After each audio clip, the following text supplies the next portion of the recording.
turn on my mic. There we go. I'd like to welcome everyone to today's First5 Sacramento Commission meeting for Monday, March 4th, 2024. Madam Clerk, will you please call the roll and establish a quorum? Yes, sir. Chair Cerna. Here. Commissioner Wesley. Here. Commissioner Fernandez y Garcia. Here. Commissioner Gordon. Here. Commissioner Casirier. Here. Commissioner Katari is out today. Commissioner Wirtz. Here. Commissioner Kennedy. Commissioner Hassett. Here. Commissioner Williams. Here. Commissioner Evans. Here. Commissioner Gross. Here. Commissioner Cajellas. Here. And Commissioner Moak will join us a little bit later. Thank you. We have quorum. Thank you. And if you could please read our statement. This meeting of the First5 Sacramento Commission is cablecast live on Metro Cable 14, the local government affairs channel on the Comcast, Consolidated Communications, and AT&T UVerse cable systems. This meeting is closed captioned and live streamed at metro14live.saccounty.gov. Today's meeting replays Friday, March 8th at 2 p.m. on Channel 14. This meeting can also be viewed at youtube.com/MetroCable14. Very good. Thank you. Commissioner Gordon, will you do us the honor of leading us in the pledge, please? Yes, sir. Salute. Pledge. I pledge allegiance to the flag of the United States of America and to the republic for which it stands, one nation, under God, indivisible, with liberty and justice for all. All right, very good. Thank you. Again, I'd like to welcome everyone to today's commission meeting and remind those that are continuing to enter chambers that you're certainly welcome to address the commission on any item that's on our published agenda or any item that is not on our agenda. We ask that you please complete a speaker form and get it to our clerk, and you will be called in the order that I receive them. And if you could please keep your comments to 3 minutes, that assures the chair that everyone will have an opportunity to address the commission if they so choose. So with that, first item, please. Item number 1 is approval of February 5th, 2024 draft action summary. Okay. Does any commissioner wish to make any changes? If not, take a motion. I'll move to approve. Okay, it's been moved. Is there a second? Chair will second. Do we have any members of the public signed up to speak on this item? No, sir, we do not. All right, let's just do a voice vote. All in favor? Aye. Aye. Opposed? Abstain? Motion carries. Very good. Thank you. Thank you. Okay. Before we continue, I do see that our Commissioner Wesley's in the queue. No? Okay. All right. On to separate matters. Next item, please. Item number 2 is public comments on off-agenda items. Okay. Again, this is the public's opportunity to address the commission on any item that is not on our agenda. I do not see anyone approaching the lectern, so I will take that as disinterest in addressing the commission this afternoon. All right. Next item, please. Item number 3 is the executive director's report. Julie. Good afternoon, commissioners. Lovely to see you all. I have just a couple things that I'll highlight from the executive director's report. We have both new staff and a new commissioner today. I just wanted to introduce Dr. Alicia Williams joining us from as a replacement to the seat vacated by Lee Turner Johnson in December. So welcome, Alicia. And then also thought I would ask Elena Enriquez to stand. There you go. This is Elena, yay, our newest senior office assistant. She joins us from Yolo County, actually. She was working at the Woodland County Library, and also was a staff of mine back in the First5 YOLO days. So I'm just like slowly rebuilding my whole Yolo County team over here. There's only 2 left to go, and then I'll have the We'd whole like group. to welcome her to this side of the river. So. Yes. Okay, and we're still in the process of onboarding one additional ASO position. Thought I would just give a quick update on our Wellness Wednesday activities. So we received a grant from Sacramento County, just a small grant to bolster our employee wellness program. Latina Price is our wellness champion. She coordinates our meetings and schedules all the good stuff for us to do. We have we're in a book club right now. We've done wellness writing workshops. We go for mural walks. We bring a potluck in every second Wednesday and have our all-staff meeting and do all of our team development at that time. So just really great team building stuff going on, and we're excited to have Elena join us in that.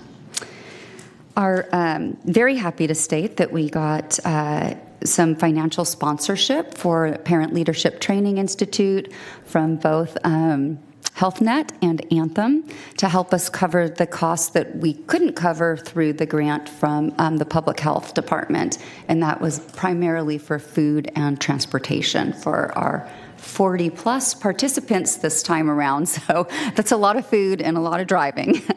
So very grateful for those partnerships. And then a quick recap on our First5 Summit and Advocacy Day. That happened right after commission meeting last month, and the Advocacy Day and Summit was here in Sacramento this year for the first time in a long time. And Commissioner Wesley joined us. She provided the welcome to Sacramento and the land acknowledgments, very lovely. And then she also joined us for the following day at Advocacy Day, where we visited with all of our legislators and their staff, and really got to promote what we're doing locally, what First5 means for our, in the districts that our legislators represent, and talk about PLTI specifically and some other good stuff. So it was a great day, and culminated with Dr. Wesley being tapped to be on Channel 13 news segment after we thought we were all done for the day, but she rallied, and so thank you so much. And that was really more specifically toward the First5 Association's ask for $100 million in the budget, which is a long shot, of course, but still out there. And then I will just close it with a little racial equity, diversity, and inclusion update. So we are just in the very first steps of our process that is our new participatory grant-making process. And we're doing some discovery right now. So we're looking back over like the past couple of strategic planning processes, probably back about 6 to 8 years, and seeing how we did things then and what things we might need to change to make our process more equitable in the future. So different ways to bring in new partners and to do that in community and with community. So we're really excited about it, but the first part we had to do was kind of list out how we have done it all along, and like I'm really happy to say, we are changing things based on our new strategic plan and having a new funding allocation stream specifically for our equity work. So just makes it really great going into work and knowing that we're doing good stuff like that. Our staff retreat got rescheduled. We were going to meet last week. Now we're going to meet in April instead. And just another shout out to Latina Price, who is our First5 representative on the county's GARE work group. So GARE is Government Alliance on Racial Equity, and this is part of the county's larger DEI work. And they are applying, Sacramento County is applying to be a part of the GARE membership to get certified. So we're excited to be at that table, and we'll keep you posted as that progresses. And that concludes my report. Great, thank you, Julie. Any questions for our executive director? Don't see any. Madam Clerk, do we have anyone interested in addressing the commission on this item? No, sir, we do not. All right, thanks again, Julie. Yep. All right, next item, please. Item number 4 is the advisory committee update from February 9th, 2024. All right. For this item, we have Alexandria Page is joining us to give the presentation. She represents the parents, I believe. Yes. Hello. Hold that. Okay. Hello. Good afternoon, Chair Cerna and Commissioners. My name is Alexandria Page, and I represent the parent seats for the First5 Advisory Committee Board. Okay, so we met on February 9, 2024, and the members had a meet and greet with Commissioners Dave Gordon and learned about the various programs at the Sacramento County Office of Education and his role as County Superintendent of Schools. It was a robust conversation, and we were grateful for his time. The committee unanimously agreed to appoint member Carice Chiaggi as an alternate to the Evaluation Committee. The committee reviewed and approved the 2024 long-range agenda. The document will serve as a roadmap on future presentations, commissioner meet and greets supporting the commissioner's ready work and committee team building. Lastly, the committee received the annual evaluation presentation on the programs working to reduce African American child deaths. Among the presenters were ASR, Sierra Health Foundation, and Her Health First. Later on the agenda, you will hear this presentation, and our next meeting is scheduled for April 12th. Thank you. And that concludes that concludes the advisory committee report. Great. Thank you very much.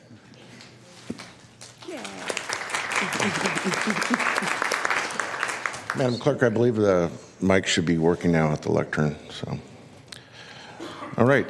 Do we have anyone signed up on this matter? No, sir, we do not. All right. Very good.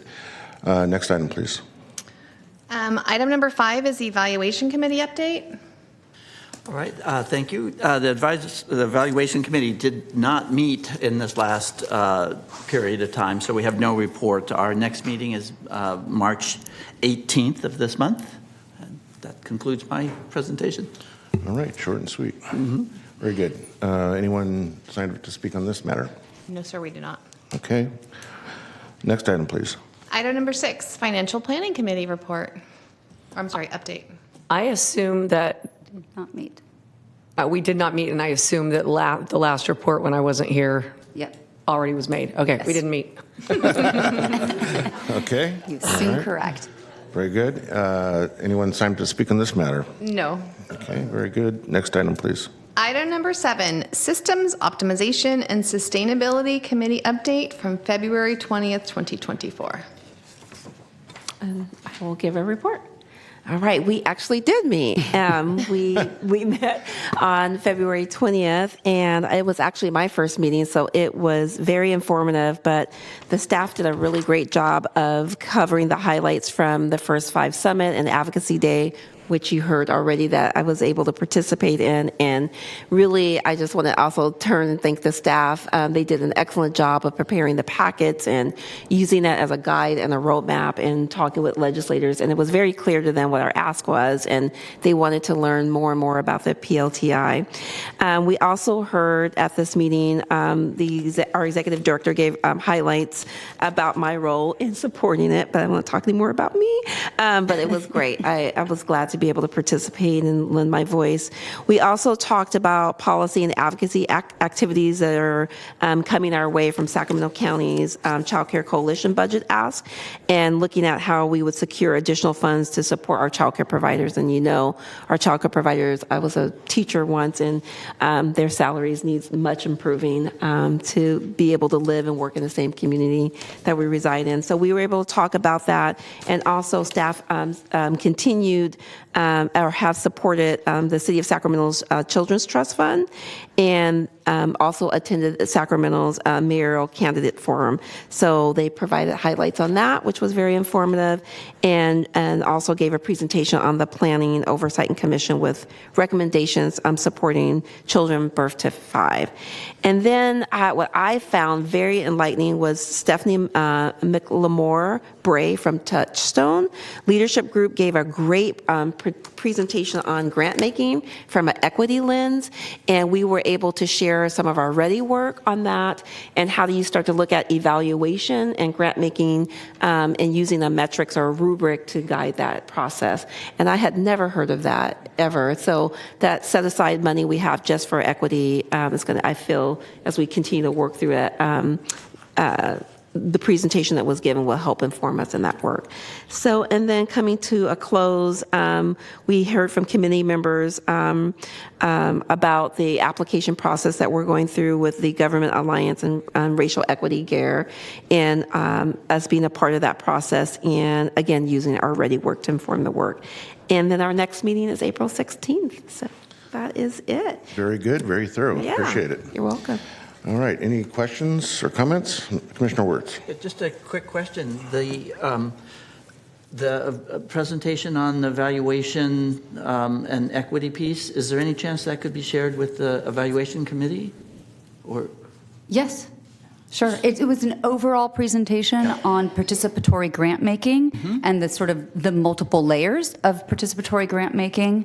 From the discovery part that I talked about earlier, all the way through to how do you evaluate differently for these types of programs. So we can share that. And we had at the summit, at First5 Association Summit, we had a really amazing woman speak to us about evaluation through a ready lens, and I got her contact information. We're like thinking she would be a wonderful consultant for us potentially when we get to that point too. So yeah, we'll share everything like that with the evaluation committee. And earlier is better than after Of the course. fact. So I appreciate anything like that that would help us understand better our work. Great. Any other comments from commissioners? Seeing none. Madam Clerk, do we have anyone signed up to speak on this matter? No, we do not. All right, very good. Next item, please. Item number 8, authorize the executive director to negotiate and execute contracts for programs in the 2024 strategic plan priority areas of health and well-being, child care quality, and systems improvement in the amount up to $15,247,202. Great, thank you. And before we hear from staff, I do have 5 members of the public that are signed up to address the commission on this item. If there are any others that would like to address the commission, again, you're welcome to do so. Just please complete a speaker form and hand it to our clerk. And Commissioner Fernandez y Garcia? Yeah, I have to recuse myself from this item. I do as well, All Chair right, Serna. I will let you in the back room then.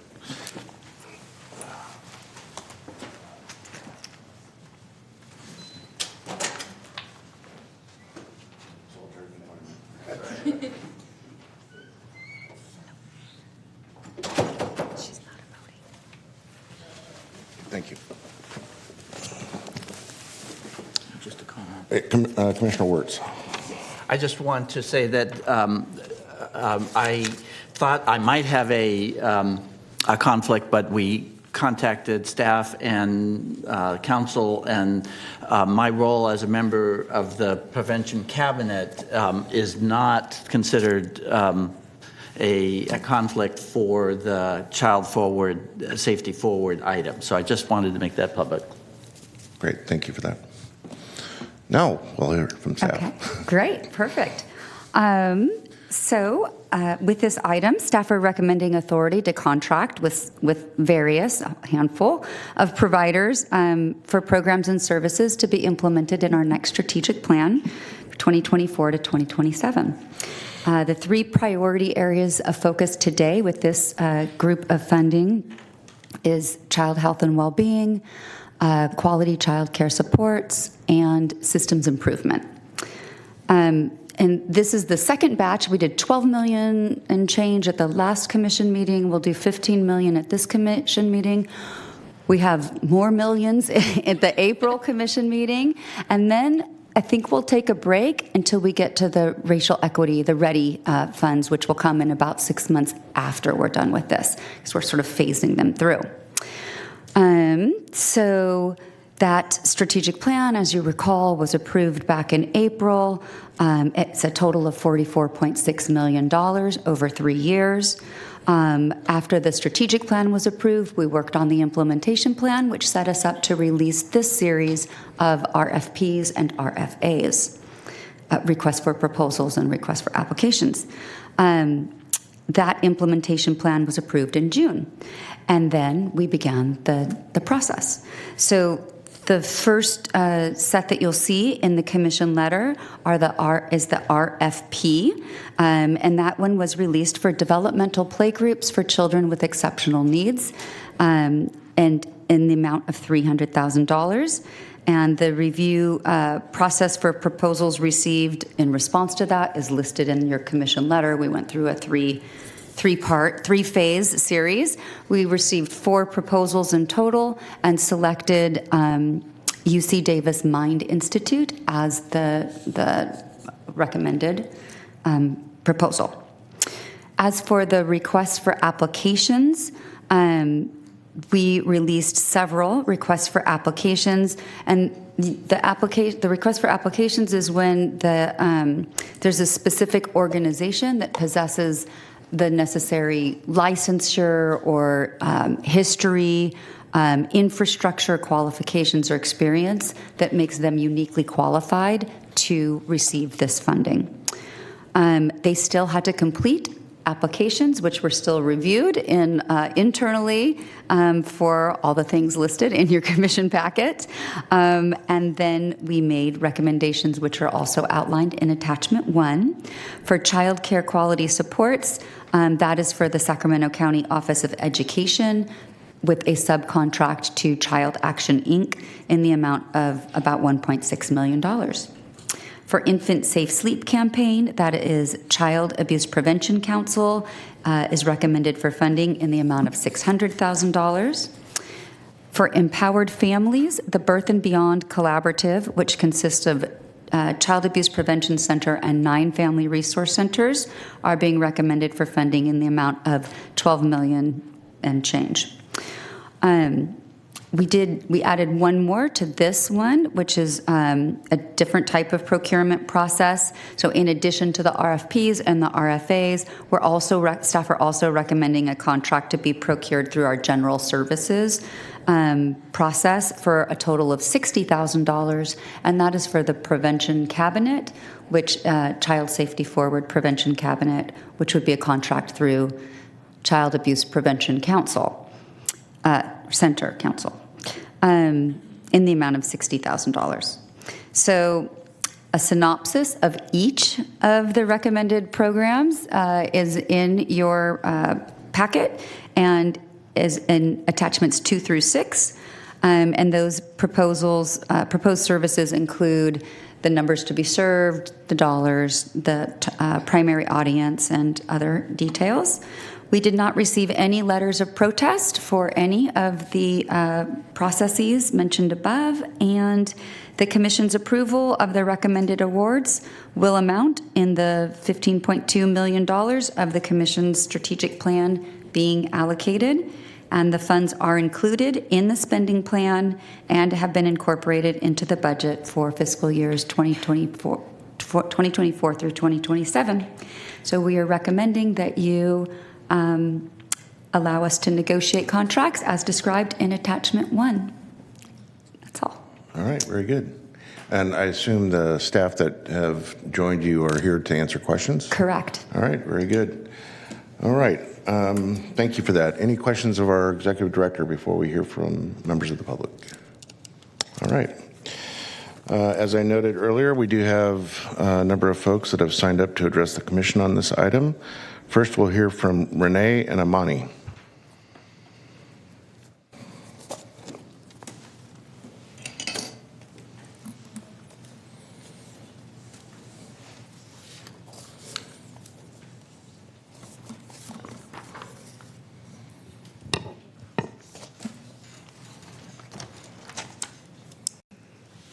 Good afternoon, members of the Commissioner Cerna, commission members, guests, and dedicated fellow advocates.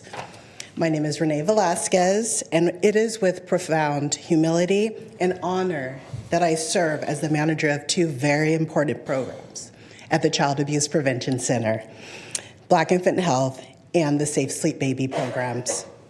The collaboration established between these programs has been instrumental in ensuring safe sleep education reaches African American families, directly addressing the Commission's reduction of African American child deaths efforts.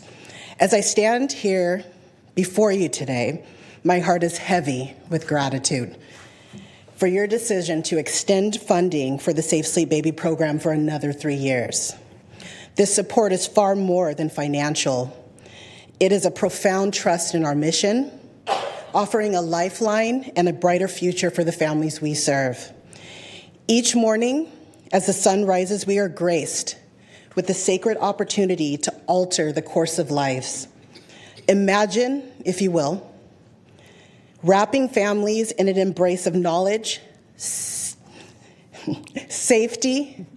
and unwavering support. The trust you have instilled in us ignites our passion and serves as a guiding light for families navigating the complexities of parenthood, often filled with the uncertainty and, in some instances, fear. Together, through our joint endeavors, we are not just dreaming, we are manifesting a future where every infant can drift into sleep safely, where every child can wake to a day filled with the endless possibilities. Your generosity is the very breath that animates this dream, turning faint hopes into solid life-saving actions that ripple through time, affecting generations. Every day, we strive to fulfill what we believe is our duty and purpose for life. Fueled by the passion for the work we do, it is a privilege to serve in this capacity, doing what we love and contributing to our shared mission. Today, we highlight the story of Miss Imani, a shining example of the power of our collective efforts and the impact of your support. From a participant to a community leader, her journey is truly an inspiration and a perfect example of the outcomes of our programs and the power of genuine and authentic support and love. The floor is yours, Imani. I don't think I can stop smiling.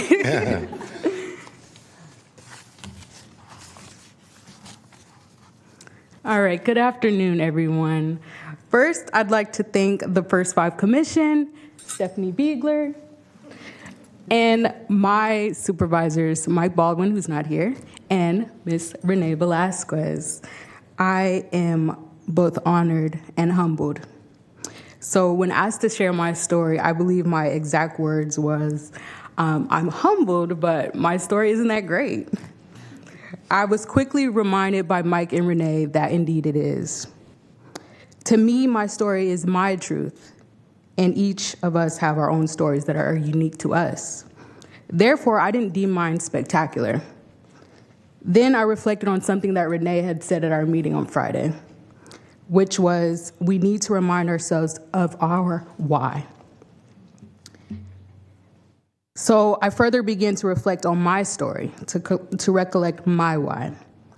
Sometimes we think in life that we prepare ourselves to venture on our journey. Well, sometimes journeys are spontaneous, random, and sometimes contrary to our own plans. So I've learned that no matter how much we plan for something, unexpected things still happen. Such is life, right? So for me, that was my journey into motherhood. I didn't pick motherhood, motherhood picked me. I realized everything I had experienced my whole life was to prepare me for motherhood. I realized that it was my true purpose, my true purpose. It is undoubtedly my why. The fellow women out there are my why. The fellow mothers out there are my why. At Safe Sleep Baby, one thing that we remind our families of is that it takes a village. Safe Sleep Baby was definitely a part of my village. It was certainly a stepping stone in my life that led to a foundation that I never expected. I'd be remiss if I didn't shout out Kimba Randall, who was so instrumental in helping me to build that foundation. I believe that our connection was definitely divine intervention. So quick update, I navigated the majority of my pregnancy individually, so I was diligent in advocating for myself. I'm research driven, so I had a whole roster of things. Roster of things to look up and resources and organizations to contact. I wanted to ensure that I was as prepared as possible through my pregnancy and, of course, postpartum. Now back to Kimbra. So after calling the CAP Center and leaving voicemails for just about every person mentioned on the voicemail options, I was contacted by Kimbra. So we got my availability and scheduled to meet on Zoom. We met on September 26, 2022. She immediately made me feel comfortable because she was like, drop your skincare routine, and it was downhill after that. She did a phenomenal job of educating me during the Safe Sleep Baby workshop, where she also introduced me to the Black Infant Health Organization, which was also very instrumental in helping me along my postpartum, or my prenatal and my postpartum journey. And it aided me greatly with workshops, supports, laughs, and encouragement. Now, she allowed me the chance to dialogue and ask questions, and I absolutely took advantage of that. Now that I work with the company and I understand that we have like a 90-minute block for the workshops, I know that I absolutely preceded that with her. And but that does speak volumes to the rapport that Kimber and I created. And let's not even talk about when she delivered the crib. I'm pretty sure that I cried, and it was not from the pregnancy hormones. It was a moment to truly celebrate an interaction with someone who I respect, learned so much from, and now was giving me a life-saving tool for my child. Not even a week later, she told me about an opportunity to work as an AmeriCorps member. Unbeknown to her, I was unemployed at the time. So here this woman was again, throwing me another lifeline. So that was in December. My baby was born in January. I interviewed in February. And by March, I was an AmeriCorps member working for the CAP Center. I always refer to it as my full circle moment. I went from merely being a client to now having the honor of serving clients. It's a feeling that I can't highlight with words. It's a blessing. I soak up every moment of the engagement calls, the workshops, the crib deliveries, and the follow-up calls. It's something that I don't take for granted, because who would I be if I did? It's my duty to give back to the community that gave me so much. This is my why, because there are moms out there that are counting on the work that we do. There are babies out there that are counting on the work that we do, and families in general. Now I am proud to say that my baby, my 1-year-old daughter, Ruby, shout out to Ruby, she's counting on me to be the best mom that I can be. And I only hope that I can instill in her similar passions to always give back, to always have a heart to serve, to always stay humble, to always know her why, and to always embrace every journey. Thank you.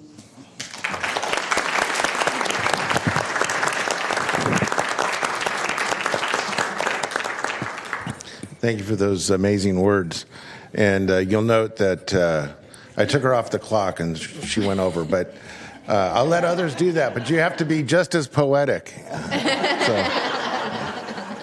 All right, very good. Okay, next speaker is Janae. Is it Eustace? Yes.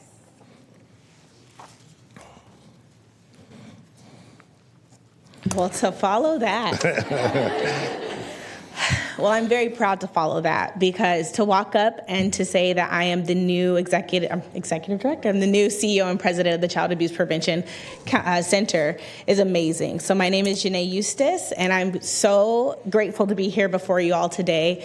Thank you for the time and the space and the opportunity. I think back from what we just heard right now.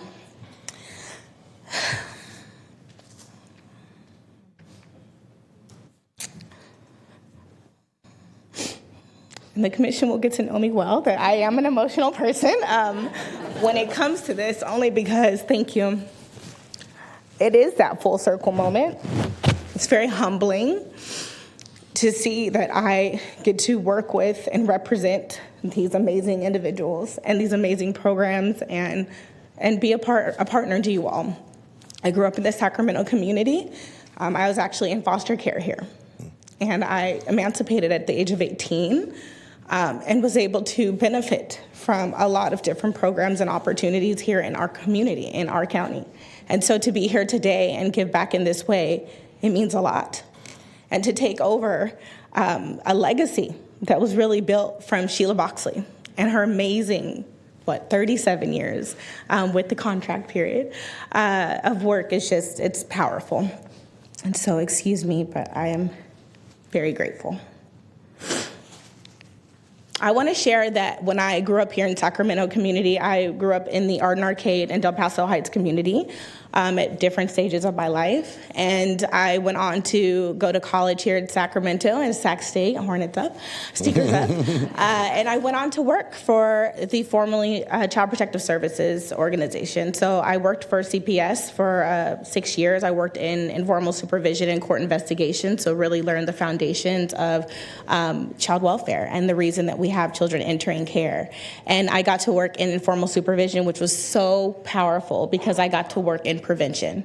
It was when the county was saying, let's work with the family for 6 to 9 months, let's give them services, let's see what we can do to prevent this family from coming into the system. And sometimes it worked. A majority of the time it worked. In my 5 years in that program, I literally had 3 families enter the system. And I knew then prevention was everything. I also knew prevention was everything when I was merely 14 years old and a part of the California Youth Connection. It's a youth-led organization we have here that really helps to work with young people to transform the system through their eyes, through their lens. And so as a member of that organization, I got to meet Sheila Boxley. And I was actually the liaison to the Child Abuse Prevention Council. And so they supported us in really uplifting what young people in the community in the foster care system wanted to see happen in the Sacramento community. So as you can see, there's many threads that really bring me here today and which bring on the emotion and where I come from. After working for the county, I said, hey, let's really get a little bigger from this. Let's go to the state. So I also worked with the state of California, and I worked to help implement resource family approval. And I got to partner with OCAP and really learn a lot about prevention and what was the future and what was coming.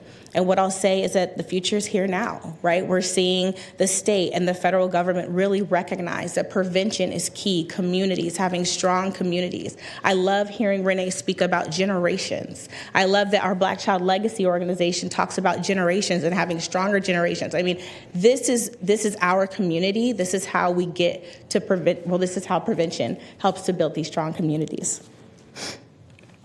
I want to first thank you all for your very generous support in funding our Birth and Beyond collaborative. The Birth and Beyond collaborative that's been here for, oh my goodness, over 20 years. That's really represented by some amazing family resource centers and 6 backbone organizations. We actually have David Baker and Robert Sanger here, both representing their executive directors who are representing those family resource centers. And I want to take a moment just to say those organizations out loud, because I think it's very powerful to represent those who are doing the work. And it's amazing to stand before you as a backbone organization to support that work. And it's a true honor to be able to show up in that way for these amazing organizations. And we have the Sacramento Children's Home that operates 3 of our family resource centers in Valley High, Meadowview, and North Sacramento. We have Mutual Assistance Network, MAN, who represent Firehouse and Art and Arcade. We have WellSpace Health, who represent our North Highlands community. We have the Folsom Cordova Community Partnership, and Robert Sanger is here, who represent Rancho Cordova. And we have River Oak, who represent the Fruit Ridge Community Collaborative, and of course, La Familia. I want to acknowledge the dedicated staff at the Child Abuse Prevention Center who are here today and their deep role in their partnership with these organizations and being a real backbone to the Birth and Beyond Collaborative, because we know that we work better together and we are stronger together. so we can represent Sacramento wholly and fully. Later this year, I'll get to come before you all, and we will share Birth and Beyond programs, and we'll present on our impact evaluation and how we continue to do our Birth and Beyond work, which is preventing families from entering and re-entering the child welfare system. And so at that time, we'll also be able to review data that talks and reviews our home visiting program and how important the home visitation model really is. So I look forward to that. And thank you again for the Child Safety Forward funding, which helps us to support representation of our community members on the Sacramento Prevention Cabinet, which is so important to really hear from those most affected and most impacted, as we got to hear today from Amani, right? And actually how you get to hear from all of us who actually live through the values, the deep value of hearing from community and giving opportunity to community members. I mean, I stand before you today as once that same community member, dedicated and benefiting from the support of these dollars. Now is my favorite value, and that value is for me to pass the mic for you all to hear from those who are actually most impacted today, and that's our parents and our families, and to hear from David Baker to talk about that partnership and what it really looks like. Because ultimately, that is the most important reason that we stand before you. And I just thank you so much for the time and space, and I just look forward to getting to know you all. Thank you. Great, thank you.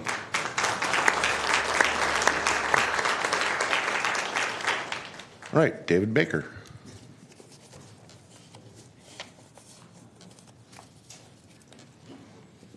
Thank you, and I won't take too much time. Thank you, commissioners. Thank you, Chair Cerna, for opportunity. I just want to thank you in advance for the focus that you guys have had all along on with your strategic plan. I really think back to the strategic plan and how the commitment to providing an equity lens through that has been so beneficial for our agency. We operate 3 of the FRCs. It's allowed us to continue the work that we're doing in that area and feel like we're just expanding our team out there. And I want to say that the dollars that come in, and I know every few years we go down a little bit, but a few years ago you guys turned in a focus on sustainability and put a little bit of that onus on all of us who are doing the work. And that's really been, I think, beneficial. I know for us, we bring in an additional, $600,000 at least to operate our 3 FRCs, but it's also allowed a platform to branch off and work with the county on Culture Broker and other programs. So I don't want to take time away from the parents who have come to talk. So I'll just say thank you. And I think when we hear from people like Amani, it warms all of our hearts and says this is really what we need to do. And I appreciate the focus you guys have on making sure that we can keep doing it. So thank you so much. Thank you, Dave. All right, next is Rowena Bradley, Sandra Torres, and Erica Cortez.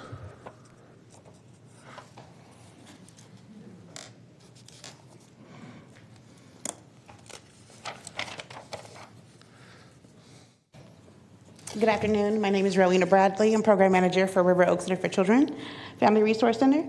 I have Erica Cortez and Sandra Torres, 2 families that participate in our home visitation program, and I would like for them to speak. Hi. Good afternoon. My name is Erica. I'm so thankful for the service that I have been receiving. This service have helped me a lot to improve my parenting skills. Without your help will be so difficult.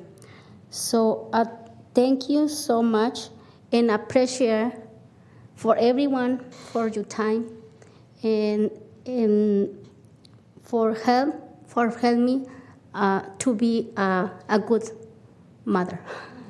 Gracias. Sorry, I'm a bit nervous. Hi, my name is Sandra Torres, and I am grateful for the services that I am receiving from Birth and Beyond. I was able they connected me with Early Head Start. I have my baby, he's 1 year old. I feel like he's very advanced for his age. He still can't walk, but I believe that's thankful to the services that I've been receiving. They go and they work with me in his development to see where he's at, depending on his age, right? But like I said, I think He's something else. I'm grateful for the services because they're able to connect us with, if we need to learn English as a second language, right? I know they used to help me, provided me with a translator, and any type of services that I may need. They provide me with them.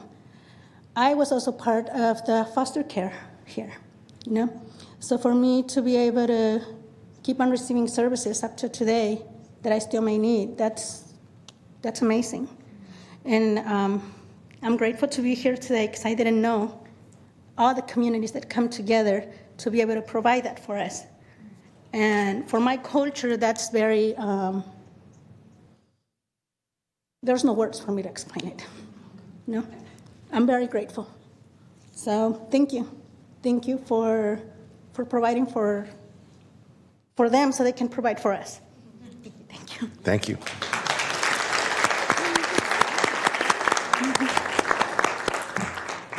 Thank you, Erica and Sandra, for speaking, and thank you, Commissioner, and everybody here for your continuous funding. I look forward to the future. Thank you.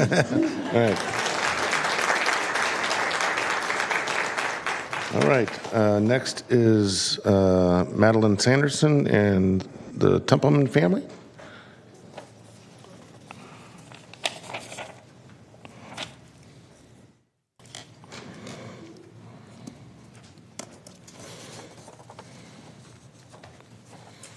Good afternoon, Commission. My name is Madeline Sanderson. I'm the lead home visitor at Folsom Cordova Community Partnership.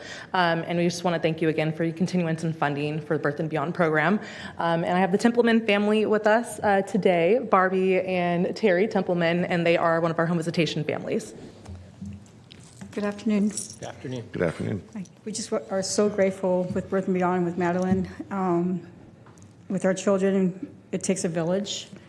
And with the curriculum, text, media, and everything that we're having to deal with right now, it's just been nice to have a navigation and support and that we're not alone raising our family.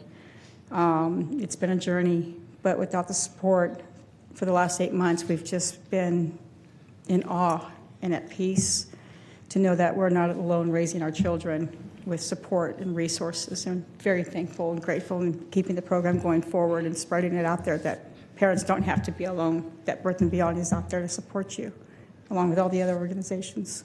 And thank you. Great. Thank you. Thank you. Thank you very much. Thank you again. All right.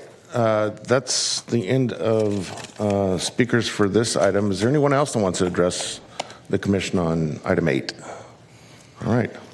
Well, again, appreciate everyone that took time out of their busy days to be here to give us your testimonials and to say thank you. I will say that these instances where we have the opportunity to actually take action on the availability of resources to do all the great work that you all do and others do really is kind of the heart of service on this commission. And I know it is for the staff as well, who do a great job in really being very thoughtful in vetting how best to use scarce dollars to achieve both the common mission of First5 and the mission of parents, right? To make sure that every child has the same equal opportunity in Sacramento County to succeed and stay healthy and develop appropriately.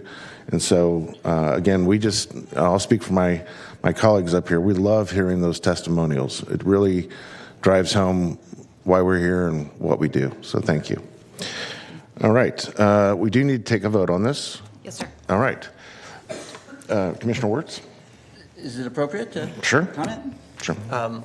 I appreciate the opportunity to speak to the people who have been here today and to the proposals in front of us. I am also humbled and impressed with the work that's being done in the community and with the parents who are willing to come here and talk about it, because we need to learn how better to strengthen our community. I just want to stress a couple things in terms of the safe sleep baby. that prevents little babies from dying. And it's worked over the years. So it's just one of those things that we have to keep seeing how we do this in the community. The second thing I just wanted to stress around the Birth and Beyond Collaborative, which has been here for a long time, and I have really seen it grow and strengthen over time. And I just want to highlight that the sustainability part of that is really critical, that we are able to build this and build our community stronger so that this will continue. Our money is limited, and but the task is not. And again, I just want to thank everyone that puts their heart and passion into this work. So thank you. Good words. Dr. Kasiri. I'm afraid to speak now because it seems like everyone who touches the mic starts crying. But I did want to just point out how touching it was to listen to the stories. As the other commissioners have pointed out, it's really gratifying to hear that when we're making decisions here, it's actually changing people's lives. But also even more to hear of people who have who benefited from these services as children, and now they're able to come back and give back and provide services. So I just wanted to appreciate that. Imagining that a few people here were beaming when there was mention of a foster child coming up and now standing up before us as an executive director. That's awesome. That's huge. It makes it all worthwhile. So thank you all for the work that you do. Very good. Thank you. All right. Any other comments from commissioners? All right. Seeing none, we do still need to take a vote. I'm going to use chair's prerogative and gladly move the item and ask for a second. I second. Please. Okay. Been moved and seconded. I don't think this is a controversial item, so we're going to go just for a unanimous, hopefully unanimous voice vote. All in favor? Aye. Oppose, abstain. Motion carries. Very good. Thank you again. Thank you.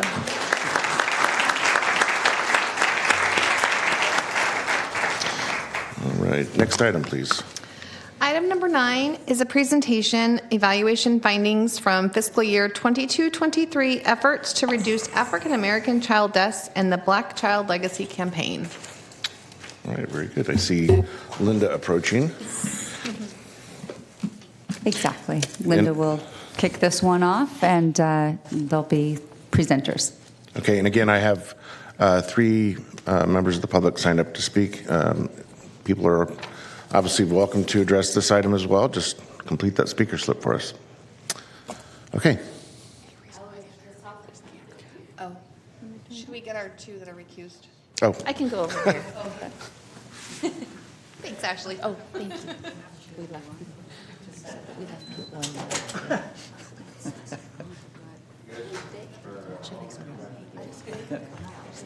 We remember them. That was all her. It's all Ashley. Pass the credit where it's due.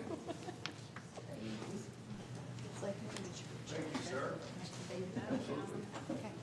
Clicker? Your clicker's up there? Give me the clicker.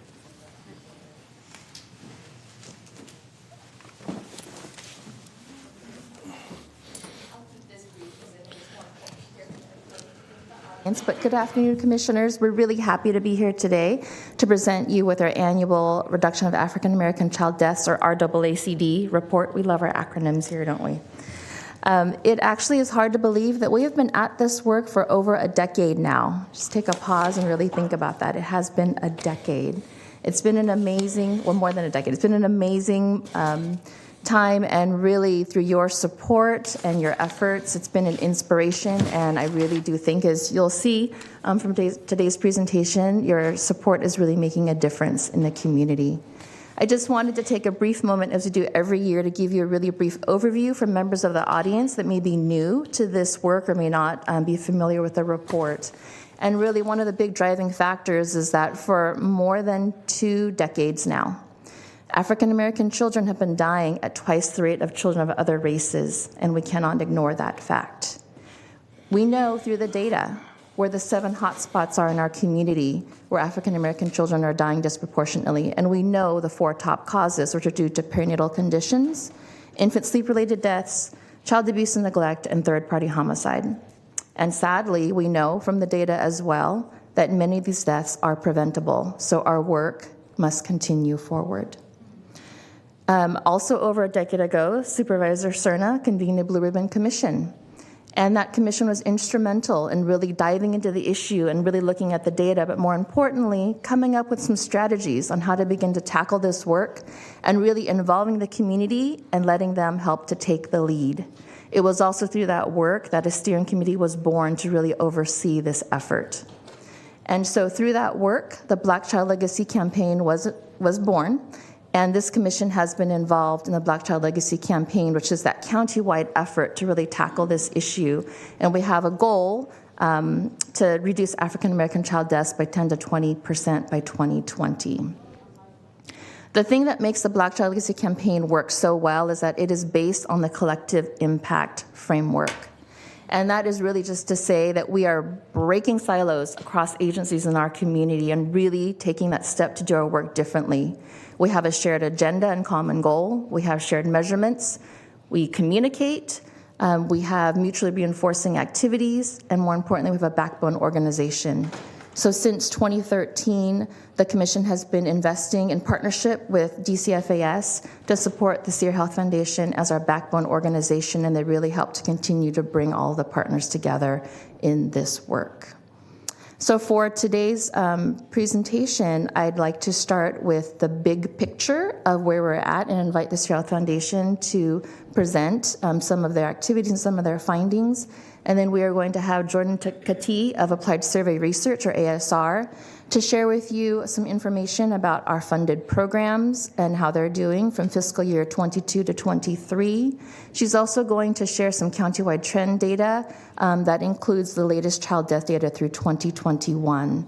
And as you'll see, there's still a lot of work to be done, but we've also made some progress as well. This commission has been instrumental in those countywide efforts in that we also, besides funding the backbone organization, we fund direct services from education campaigns to programs that support families through their pregnancy journey to birth, through infant safe sleep, and supports to raise a healthy young child. So we're really, again, excited to be here today to share that with you.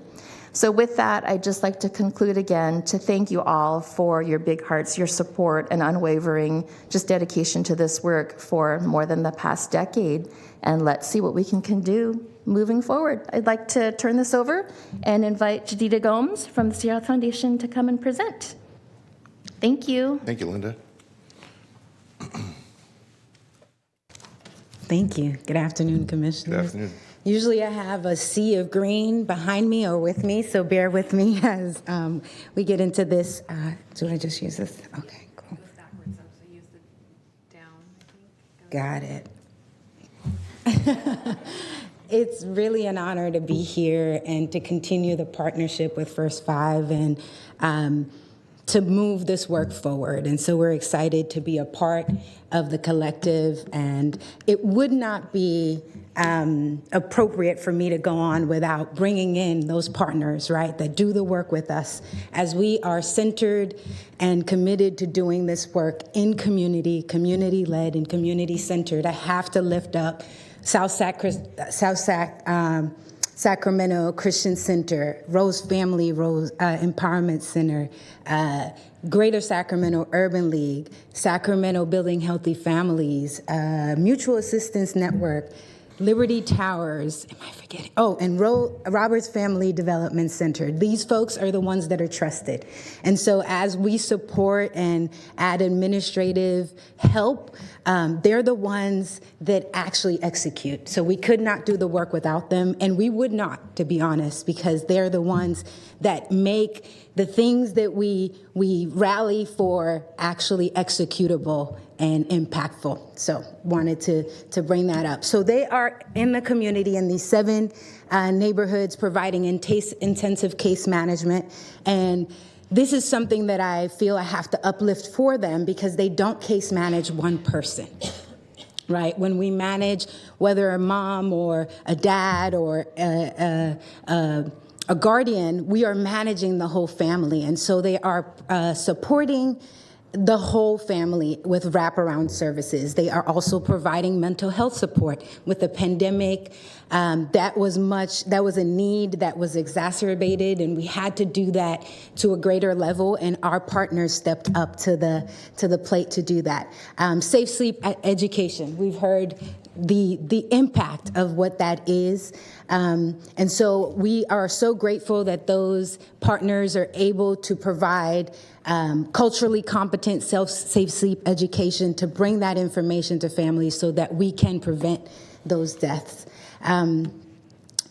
This I would love to, so with the CILs, we do work beyond 5 years, but I wanted to highlight the scope of all that they are doing. And also highlight the strength of the partnership of not only community-based organizations, but community-based organizations and government entities. And so to see the county and these CBOs work together is truly extraordinary. Whenever we get the opportunity to talk about this work outside of Sacramento, that is something that folks are often impressed by, right? To see that collaborative work happening. And so we would like to lift up some of the accomplishments that are going forth. And so 758 families were case managed based on this collaborative. 137 parents received cribs. Again, so to echo what we've already seen, the impact that when they receive cribs, it's not just a crib. So much work goes on, so much connection, encouragement, community, capacity building before that happens. 430 families received safe sleep training, and 300 women were on-ramped into prenatal care. And so we're really proud of the work that they are doing. And the efforts that are happening, again, through partnership. It's not happening through one single community-based organization. It's happening through partnership, many folks that are part of a collective, and so also connecting with the county.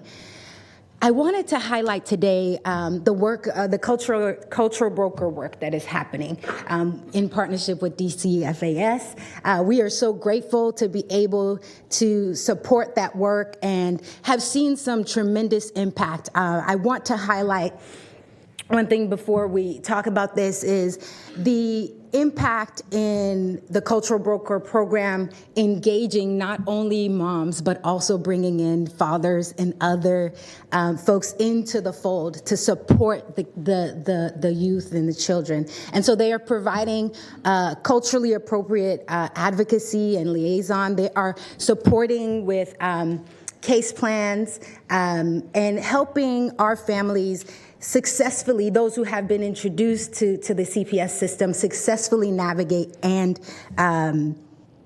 graduate out of the program. So we are so proud of this program. Of the 126 families that engaged in this fiscal year, 96 of those families successfully went through the process and were able to reunite with their families. That's a huge deal, right? And so this program is successful. Of those 96 families that successfully completed, 85 are still being served through our CIL. So our community incubator leads don't just leave once this hurdle has been, once we've crossed this hurdle. And so they're supporting the families again with continued case management, with continued support, access to services that they need. And then 30 of those families, so that 24% are still being engaged through these organizations. So Better Life Children's Services, Rose Family Creative Empowerment Center, and Sacramento Children's Homes, still supporting these families to successfully navigate this system. Okay, so as we are approaching 10 years, Linda mentioned this effort is more than 10 years old, but Black Child Legacy Campaign is getting ready to celebrate 10 years. We're excited to continue the impact beyond the 7 neighborhoods. And so we are determining an 8th site that needs the services as folks are moving out because of the housing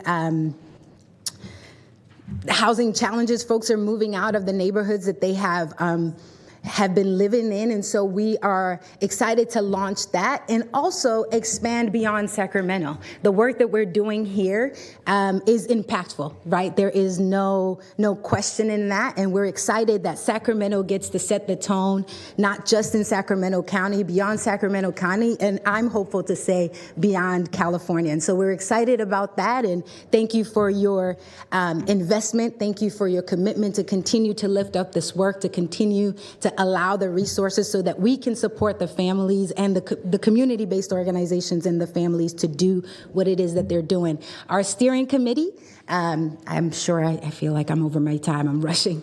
Okay. You're good. Our steering committee is currently working, as you heard Linda say, that our goals were up to 2020. And so they are working to update those goals so we can continue the work. As we know, a debt has been done, but there is still so much work to be accomplished. Folks continue to come. They continue to ask for more and more resources, and so our goal is to continue forth. So as we go forward, along with the Healthy People campaign, we hope to continue this work and have the investment to continue to build our families and support and on-ramp them into healthier, more thriving lives. Thank you for your time. Great, thank you. Okay.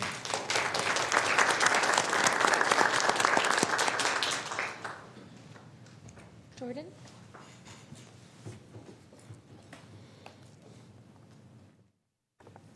I think I need my PowerPoint up.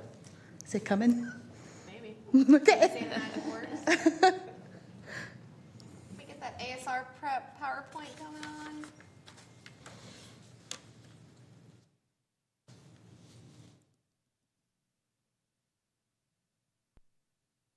There we go. Great. Good afternoon, Commissioners. Thank you so much for having me. I am Jordan Kati, a project director with Applied Survey Research, and we serve as the external evaluator for First5 Sacramento, which includes the Reduction of African American Child Deaths Initiative, or RAACD.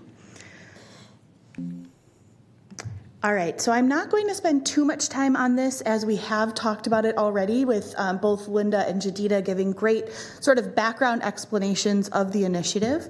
But I do want to make sure to mention that of the 4 top preventable causes of African American child death, First5 Sacramento is able to invest in 3 of them, which really align with the age range that First5 focuses on: perinatal conditions, safe sleep, and child abuse and neglect. And for really focusing on those 3 preventable causes of death, First5 Sacramento has invested in 4 differing programs that really range from very one-on-one case management style all the way to working on overall systems and community change. Okay, so the first one that I will talk about is the Pregnancy Peer Support Program, and this is implemented by Her Health First's Black Mothers United program. This is the sort of most intensive approach that First5 Sacramento funds. So Black Mothers United pairs each Black pregnant mother that is in their program with a peer coach who can help them advocate for themselves at doctor's appointments, educate them on things that will be happening in the pregnancy, help them with birth, and also provide things like lactation support, doula support, and mental health support as well. And so 149 pregnant African American women were served in the past fiscal year. Almost 60% of them lived in one of the 7 high-risk neighborhoods that were mentioned earlier. And there's a really big push with the Black Mothers United program to have mothers enroll as early as possible in their pregnancy. So we saw that almost a quarter joined during their first trimester. In addition, nearly 4 out of 5 mothers had at least one health or socioeconomic risk factor at intake. So you'll see in a couple slides what they have really done to make improvements in these mothers' lives above and beyond just focusing on pregnancy. And we also want to make sure that we really ground this presentation in the fact that these are real people from Sacramento who are being helped. And so a lot of times when I present data, it's easy to think of them as just a number, just analyze if things are going up or down. So we've really made an effort to include more quotes throughout. So I will call your attention to those as those come out. But this BMU, Black Mothers United, participant said, "The support is great. I felt heard and understood during this birth and pregnancy." So here's the slide I was talking about, and there is a lot going on this slide, so I will draw your attention to a couple factors. But we were looking at changes in both risk and protective factors among Black Mothers United participants from their intake to the program to the follow-up, which occurs after they give birth to their child. We consider public assistance programs such as WIC or CalWORKS as protective factors, and so we are aiming to see increases in those from intake to follow-up, and you can see that was very successful for the WIC program this past fiscal year. Regarding risk factors, we are obviously hoping to decrease those through participation in the program. And Black Mothers United not only provides tangible assistance and support, but they also provide referrals to other resources. So that's why we have risk factors here, including things like unable to fill food needs or unstable housing, because the pregnancy coaches can work with the participant to help them get those resources. So we see really important decreases in risk factors such as having unstable housing, being unable to fulfill food needs, or having no transportation. I would also like to draw your attention to some risk factors that did increase after participation in the program. And a couple things come to mind for this. So first of all, both anxiety and depression, which are both self-report measures, increased after participation in the program. We think that this could be due to a couple of factors. The first being the existence of having these types of anxiety and depression after giving birth is so common, as we are familiar with, but also rapport with their pregnancy coaches would likely have increased, so honesty may have increased as well about if they're going through those struggles.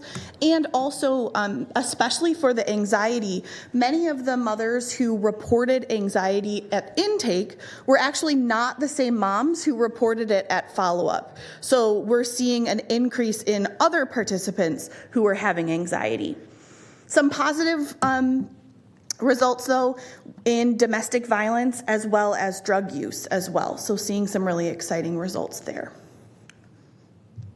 So for the birth outcomes, so we separate this out for everybody, then twins, because we know twins are more likely to be born preterm and low birth weight, and then singletons.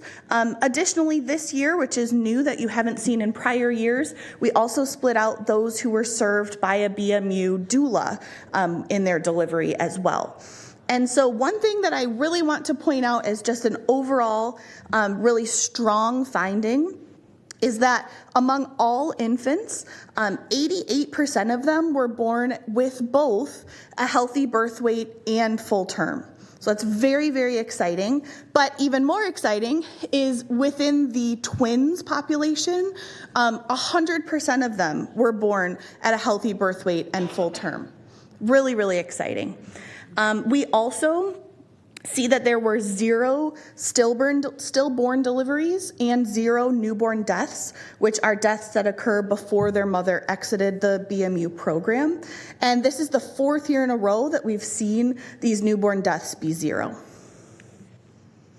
Now, in addition to talking about exciting results, we also do a look-up in partnership with Public Health that looks at after a child was born to a mother who was in the Black Mothers United program, 1 year after that birth, so the entire infant time frame, we check to see if any of those children experienced a death. And we actually have found that there were 0 infant deaths for 2020, and this is consistent with what we have found for the past 3 years. So RAACD participants in this Black Mothers United program have significantly lower rates of infant mortality compared to countywide. Numbers are much smaller, so please keep that in mind, but still an extremely exciting finding. And I'd like to also go ahead, Steve.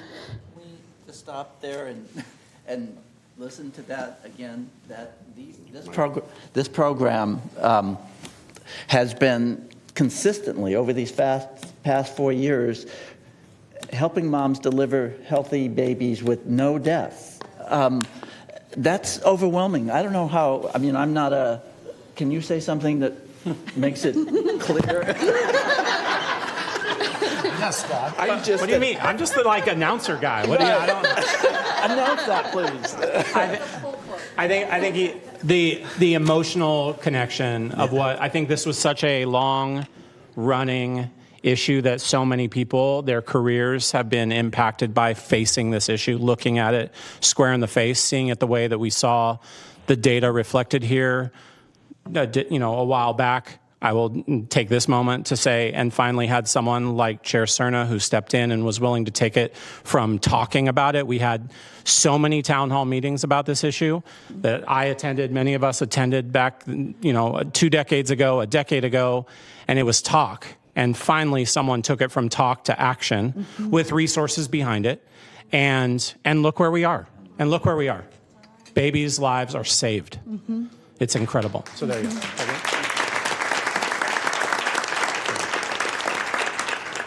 Numbers not being the story, real. So Right. Thank you for making that real. Of course. Thank you so much, Commissioners Wirtz and Moak. And I do want to draw your attention once again to a quote from a real participant in the program. BMU, Black Mothers United, helped me through my difficult pregnancy. It was my backup support like family. BMU has made me proud to be an African American mother. Damn.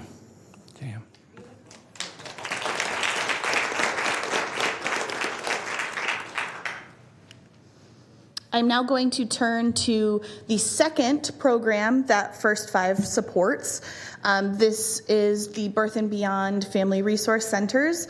2 of the 9 receive RAACD specific funding, and they provide a variety of services, including home visiting, group parenting education workshops, crisis intervention services, and lighter touch social and emotional learning and supports. Within those 2 FRCs, over the past fiscal year, 370 adults and 203 children were participating in these funded activities. They are going through an implementation of new programming with the goal of being more culturally responsive and culturally relevant for both home visiting and parenting education. So that is the Effective Black Parenting Program.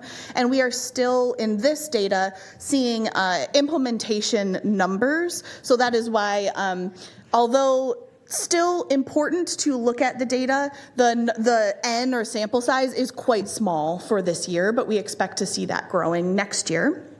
After participating in Parenting education, MPAP, means make parenting a pleasure. Their total score regarding parenting education, their knowledge around things like how to approach positive discipline, understanding of child development, increasing communication skills with their children, and being able to manage their own emotions, stress, anger that they may feel while parenting, frustration, all of those things we're seeing increases on from the Make Parenting a Pleasure class. Jordan? Yes. Can I interrupt? Please. This may be for you or Linda, but why only 2 out of the 9?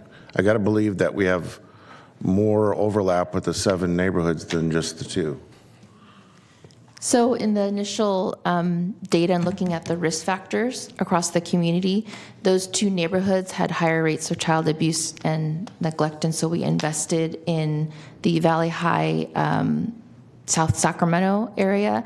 And then at the time, the Mutual Assistance Network, the Arden Arcade area, did not have a family resource center, so we invested in reopening that resource center. So those are the 2 areas. It's not to say that the other family resource centers do not serve African American families. They absolutely do.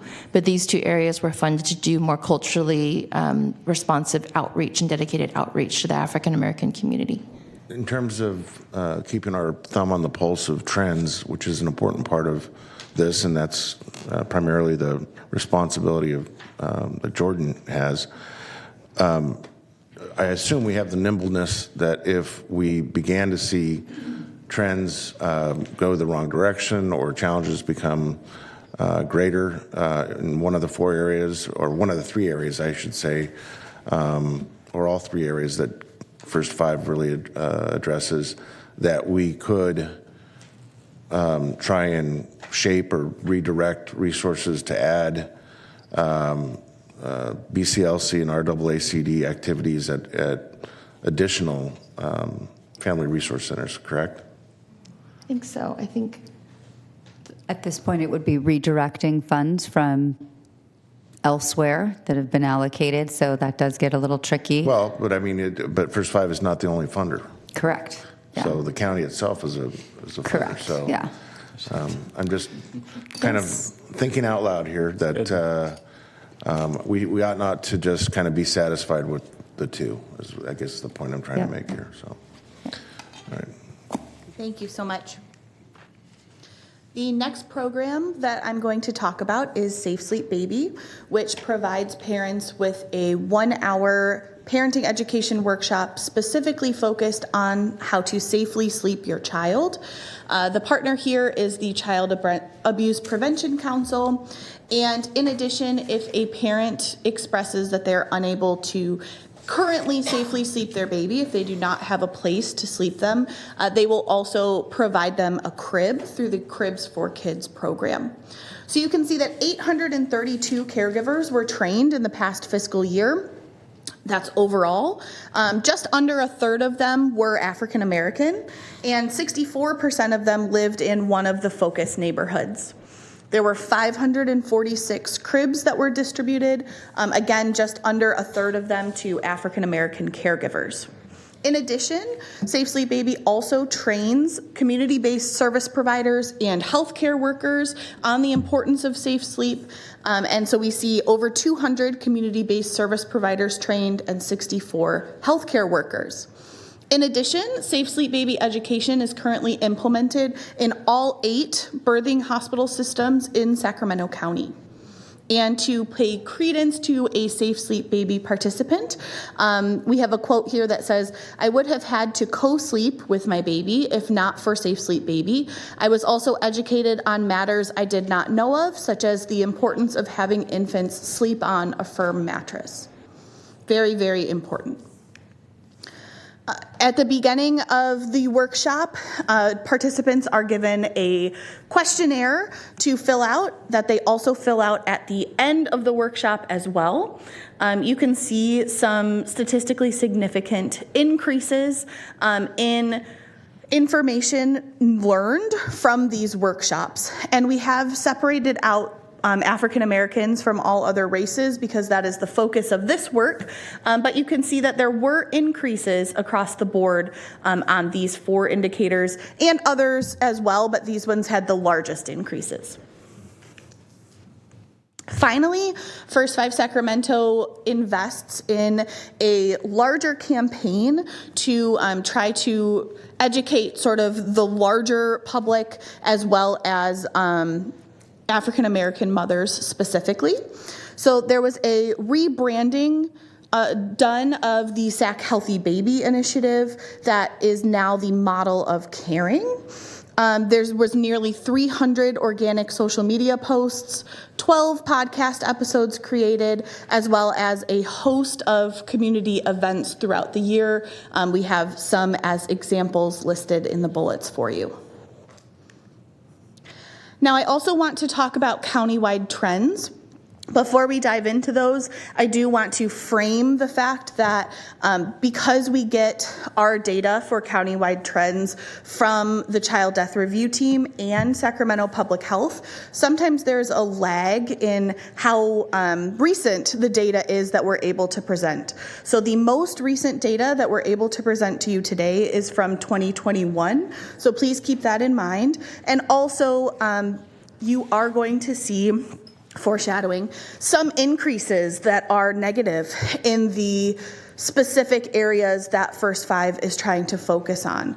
But I would like to remind everyone, although I'm sure everyone is intimately aware, 2021, we were really seeing a lot of the impacts of COVID. We were seeing a lot of impacts of families not being able to receive the services that they may have in the past, which then impacts the referrals to other services and sort of has a large snowball effect.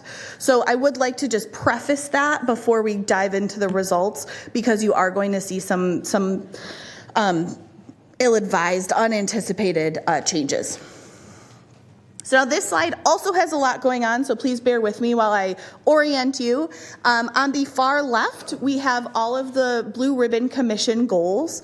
These are using 2020 as the end date, and as was mentioned from Jadida and Linda, we are in the process of updating these goals, but as of right now, this is all we have to compare to, so I wanted to make sure that we're still looking at how the numbers relate to the goals.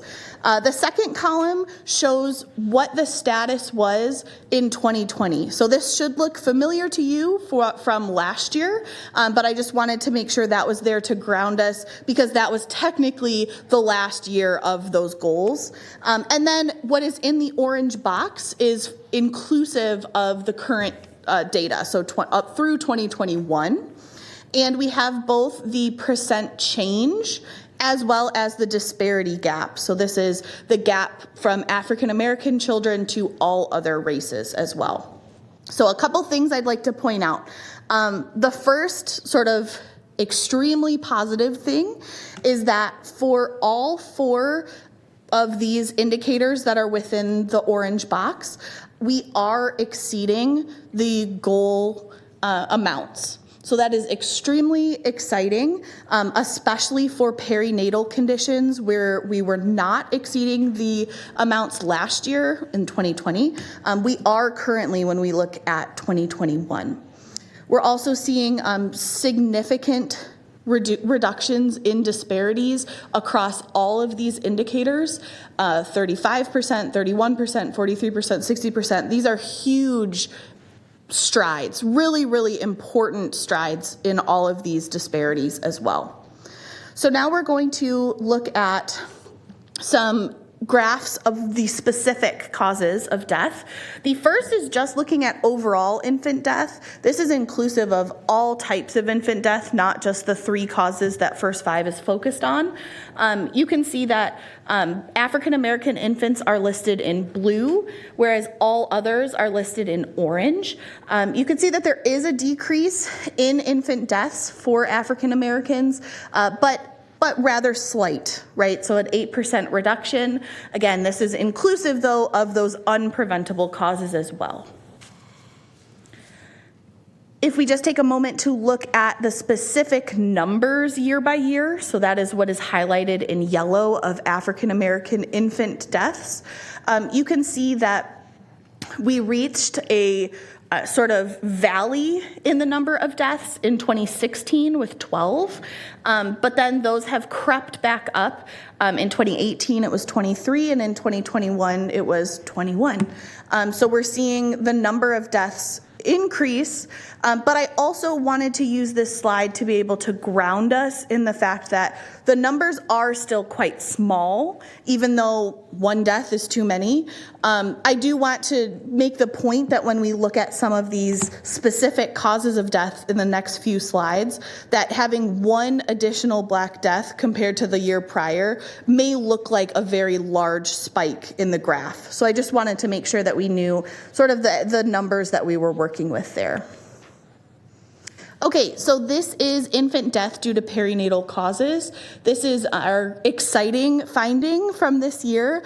In the past, we had been seeing a pretty stagnant line, but we're actually starting to see some decreases here with the addition of 2021 data. So we hope to continue to see decreases for perinatal causes. And one factor that may be playing into this is the success of the Black Mothers United program. While not able to impact every mother, Black mother in Sacramento County, they are doing really, really great work that is likely impacting this, at least in part. Deaths due to sleep-related causes had a concerning increase. You can see that there was a very beautiful downward trend until we added the 2021 data. And unfortunately, we're seeing quite a spike up, quite an increase.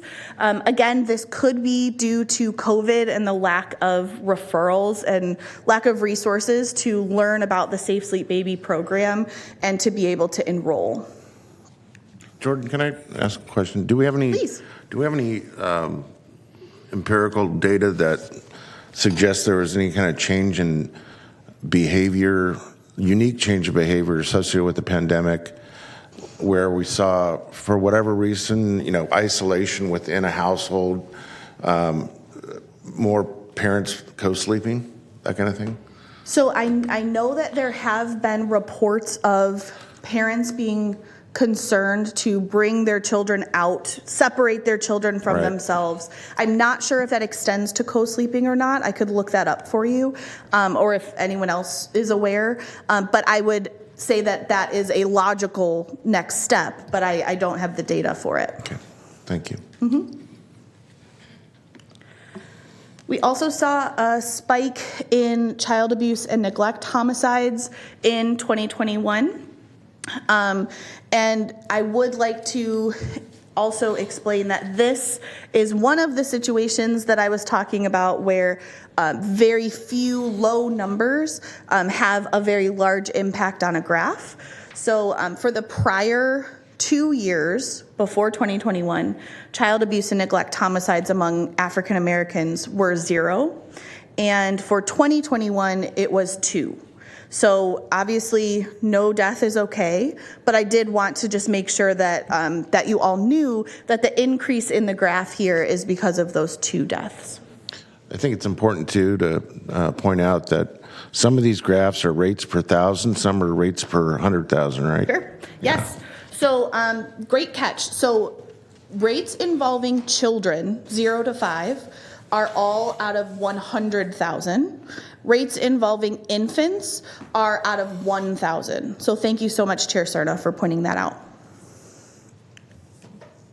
So I would love to take any questions that anyone might have that they haven't had a chance to address, but I would just like to end by saying these programs that First5 has invested in are doing great work, and although there may be increases in some of the preventable categories, that they are not the only, these programs are not the only reason or the only thing responsible for those numbers. So I know that we all have heard the extremely impactful stories that have come forward today. And so I thank you so much for your time and want to just remind you that that First 5 Sacramento is really doing great and very, very important work. So thank you so much, and I'd love to answer any questions. Great. Thank you, Jordan. Commissioner Milk. Yeah, thank you. It's just great to see it that way, and obviously exciting. Still more work to do. I am interested, having a few minutes to think about it, about that conversation that Chair Cerna mentioned around being agile, I guess, is really what that boils down to. Recognizing a trend and being able to do something with it. We know a lot of times in our kind of human services helping profession, it's hard to pivot quickly, just because, I mean, for a variety of reasons. But I do feel like this is one of those times where we do have the infrastructure designed, thanks to our work over these, what we were talking about earlier and celebrating earlier, that you do have these resource centers that are ready. And so I just want to, I really think we need to put a pin on that, as if it comes time and we recognize something where there is a pivot to be made, that there are people, I mean, I'm not going to speak for Janae and the Child Abuse Prevention Center folks, but I mean, I will if you want me to. But I would assume they would say that we are ready at a moment's notice to activate the team. And which is a network of family resource centers that are staffed appropriately, understand this work better than anyone, are doing it already for all intents and purposes. So I don't know. I mean, I don't mean to put you on the spot, but I mean, I don't know if that's I just feel like it seems like an opportunity to just be at least aware of, unless I'm totally out of pocket right now. No, you're good. Do you want to come down and just tell me either I'm crazy or I'm close to right, and then or both. You could do both, actually. Very, very much right. So all 9 of our current FRCs actually serve and offer effective Black parenting. So they're already doing that. So speaking to your point, we're already doing that. We're ready to do that. And they're serving about 25%. All the other remaining FRCs are serving 25% of Black families in each FRC. So they're already doing that, and they're prepared to move forward, and they're committed with making sure to really pivot and where those numbers are. Okay. Thank you. Thanks for that. Thank you, Commissioner Milk. Commissioner Wirtz.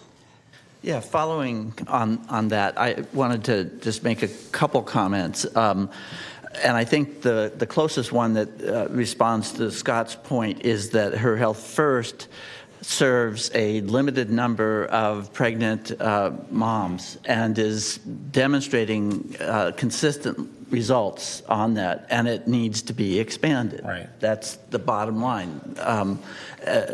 So that's what we need to do as a community, is how do we get the resources to do that, both at the county level and in our community, our businesses, and our partners. So that's the message there. Moving on, I've been concerned before about the perinatal issue and trying to engage the OB/GYNs and hospitals and so on around that. I'm so pleased to see, the drop that we saw this year.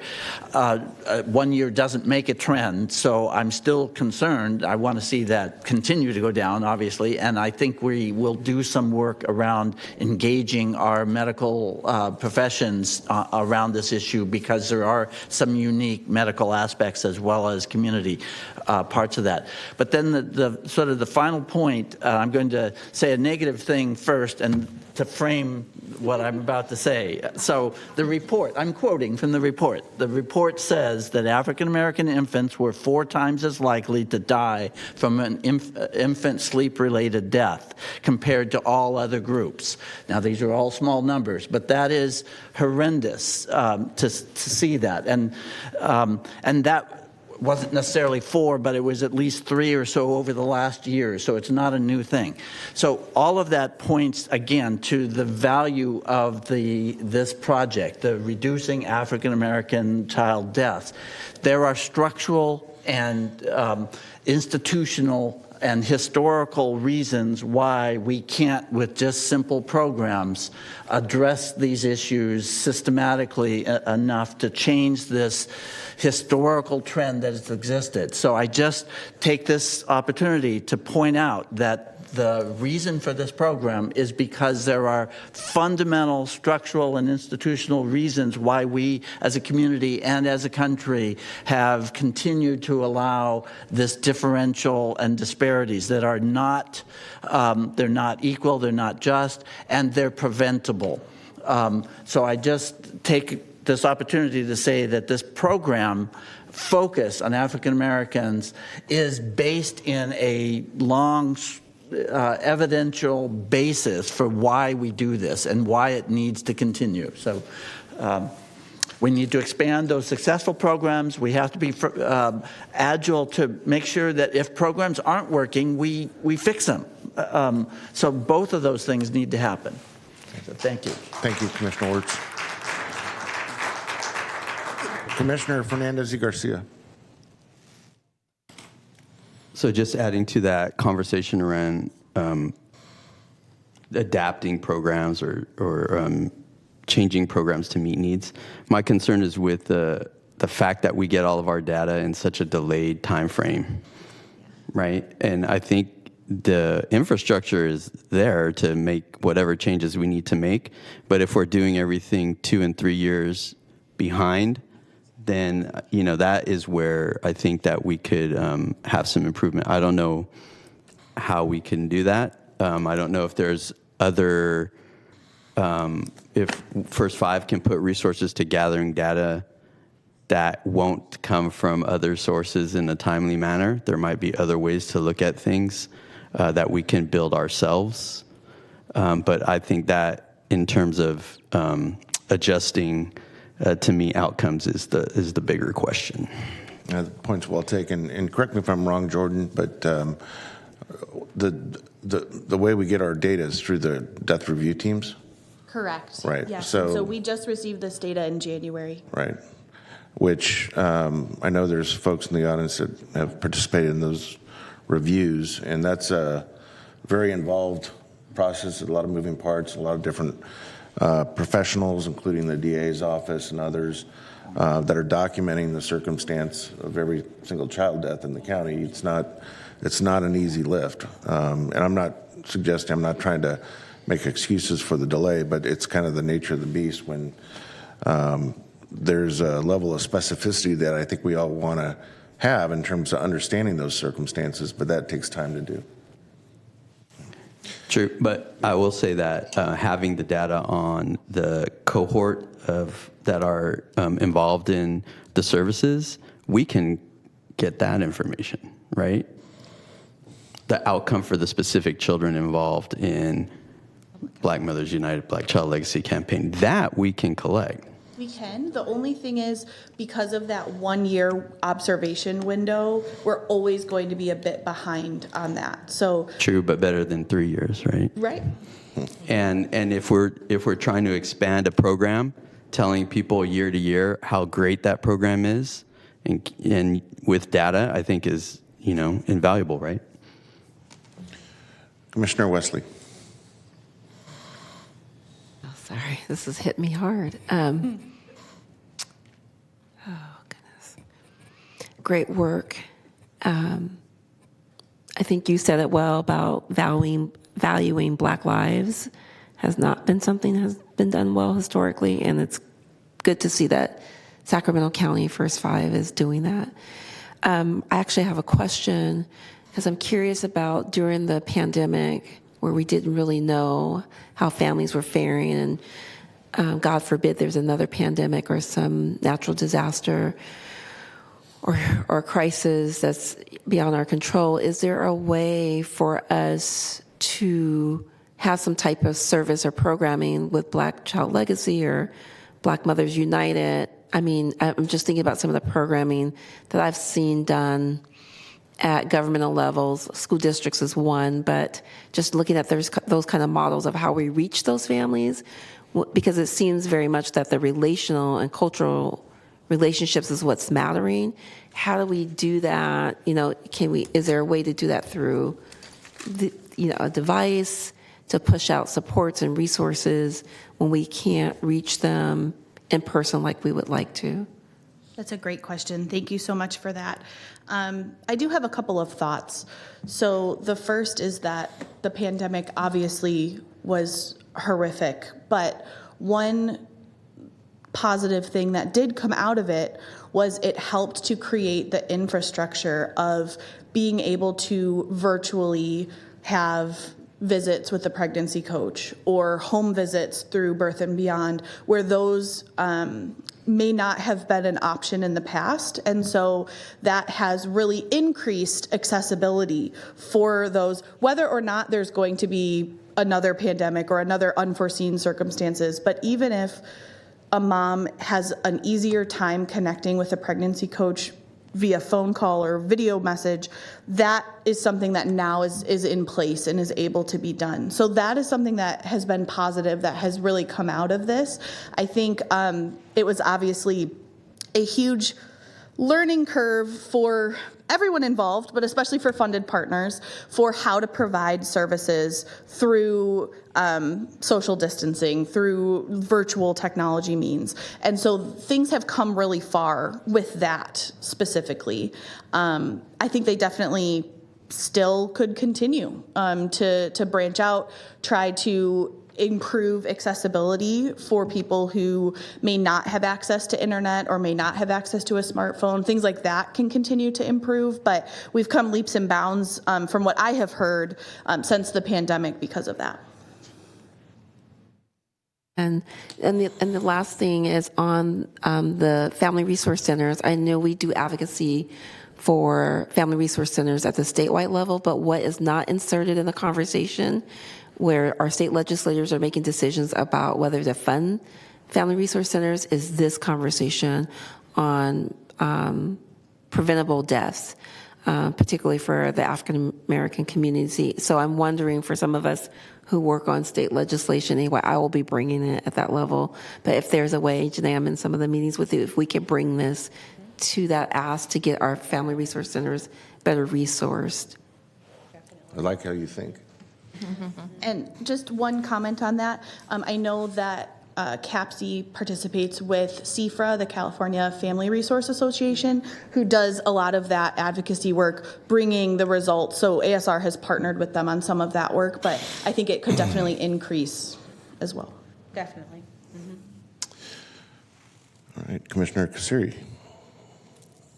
Thank you. I just wanted to make a few comments. One is about, of course, the disappointing results that we're seeing, and to highlight again the impact of COVID-19 in disruption of healthcare, disruption of lives, and also changes in socioeconomic well-being and status for a lot of our families. A lot of people lost their jobs, lost their homes, their health suffered, and we're seeing these decreases in health not only in the indicators that we're looking at today, but we're seeing it throughout in healthcare, where when you talk to doctors that talking about people coming in with complications because they missed out on preventive care during that period.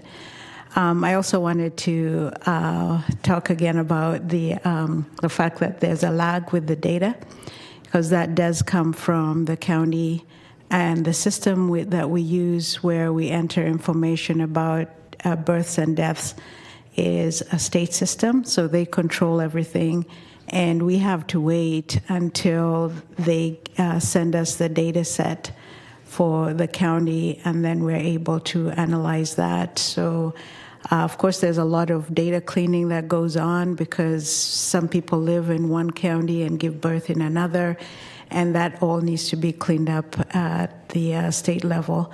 So that's a large reason why we have this delay. But as you mentioned, we can look at the immediate outcomes for some of the programs like BMU, and I think you've been able to demonstrate that with a number of the slides that you showed with the 0 deaths or at birth, and so I think those are things that we can look at, but there's not much we can do about the lag.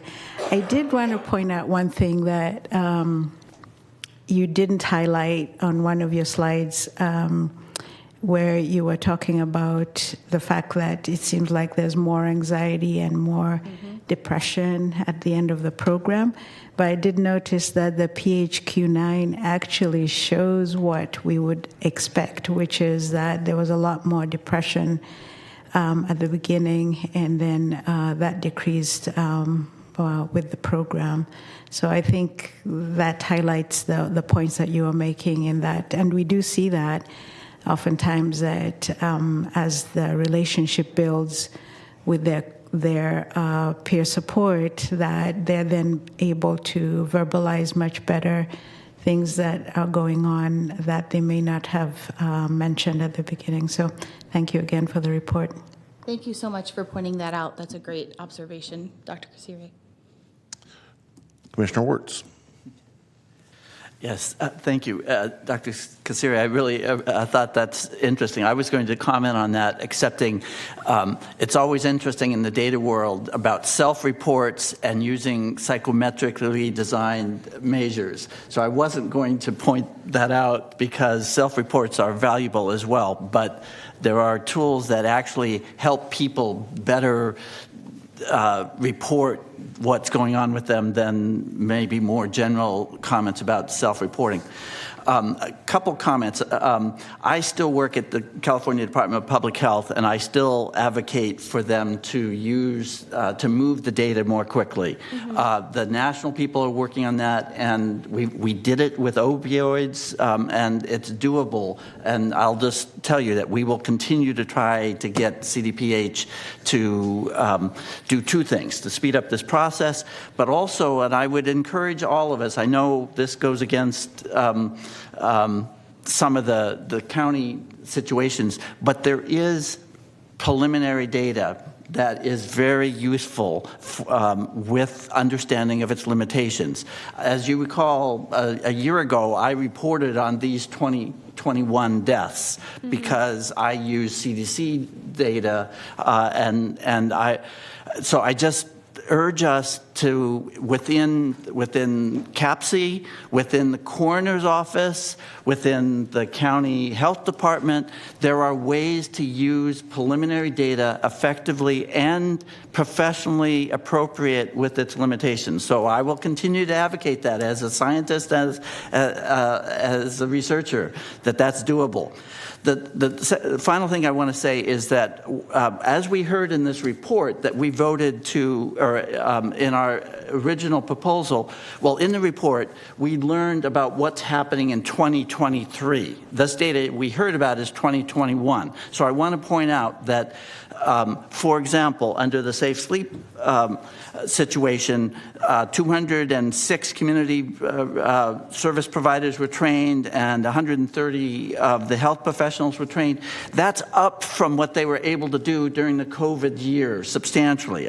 And they've reached nearly 100% of their target in 2023, as opposed to what this data is suggesting in 2021. So I just, to speak to your point about so here's my prediction. Well, two things. One is the COVID, as we've learned in the literature, the COVID crisis and trauma and horrendous pandemic that was affected low-income communities, underserved communities, and people of color disproportionately due to those structural and institutional barriers that existed. So unfortunately, we saw a more impactful impact on the families that we serve than potentially, you know, in my situation with the privileges that I have. So the prediction is that these next 2 years will show an improvement in those findings. If they don't, then we have something to act on, that it's not simply COVID, the complexity of that. But so I just wanted to point out those points about we have data and we have program proposals that we just approved that are addressing those limitations that we saw in some of these data points. Good points. Thank you. Commissioner Gross. Okay, so this is piggybacking on what Dr. Wesley was talking about 3 or 4 people ago, and I apologize for that, but didn't know I would have this thought.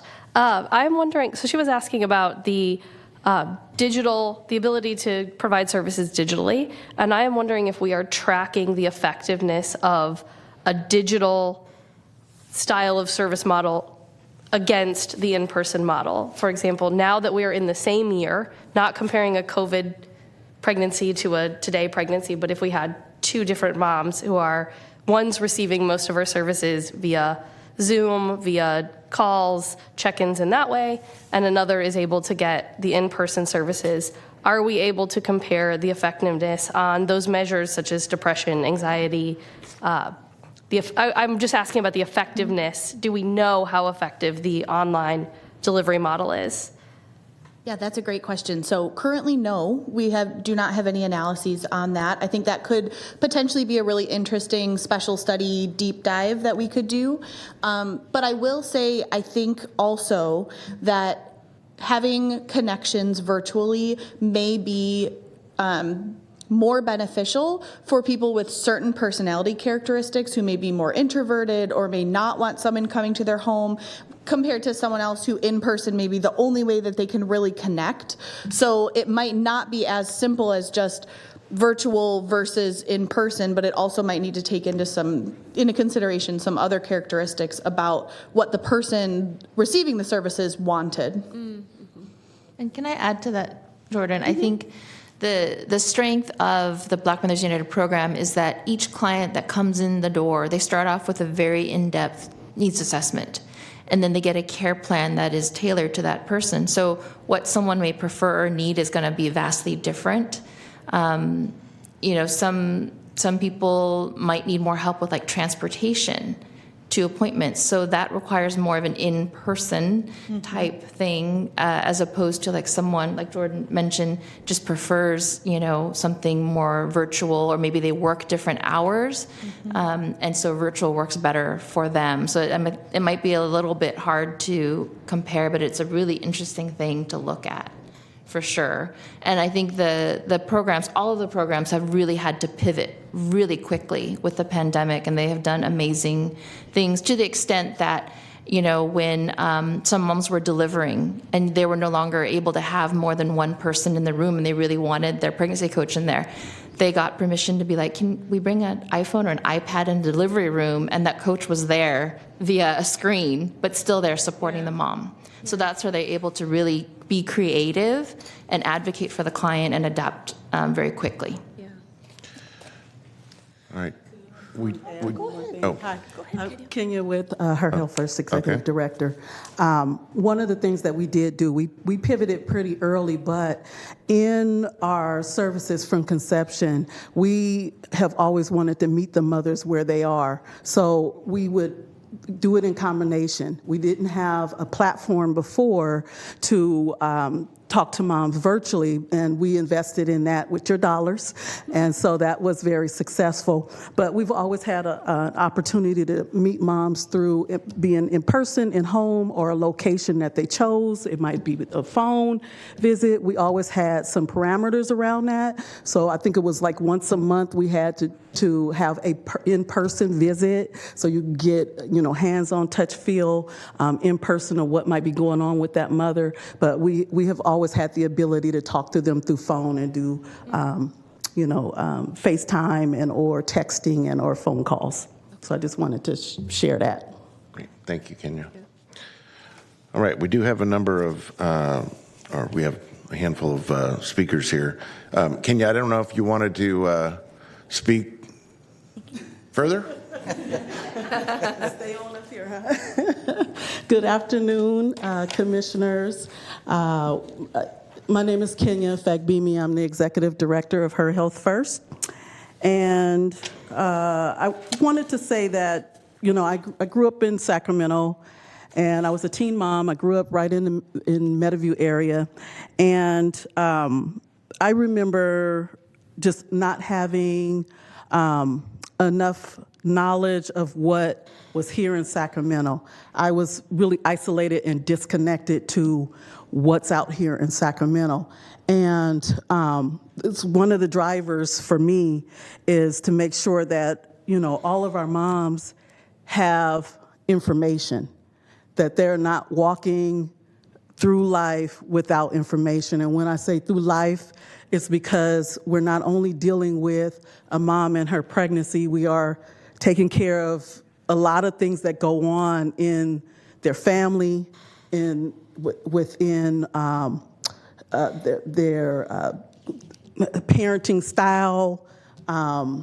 We're educating them, we're providing services and resources, we're connecting them to other agencies in the community and walking alongside them with it. So they're not just, here's this referral, go do that.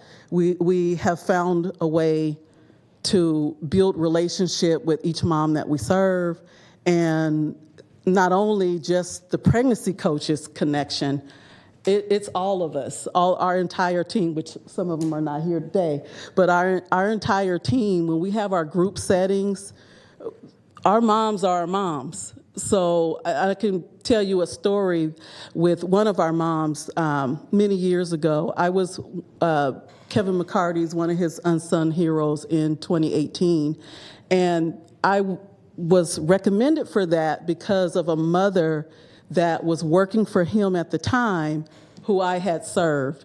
I was not her pregnancy coach.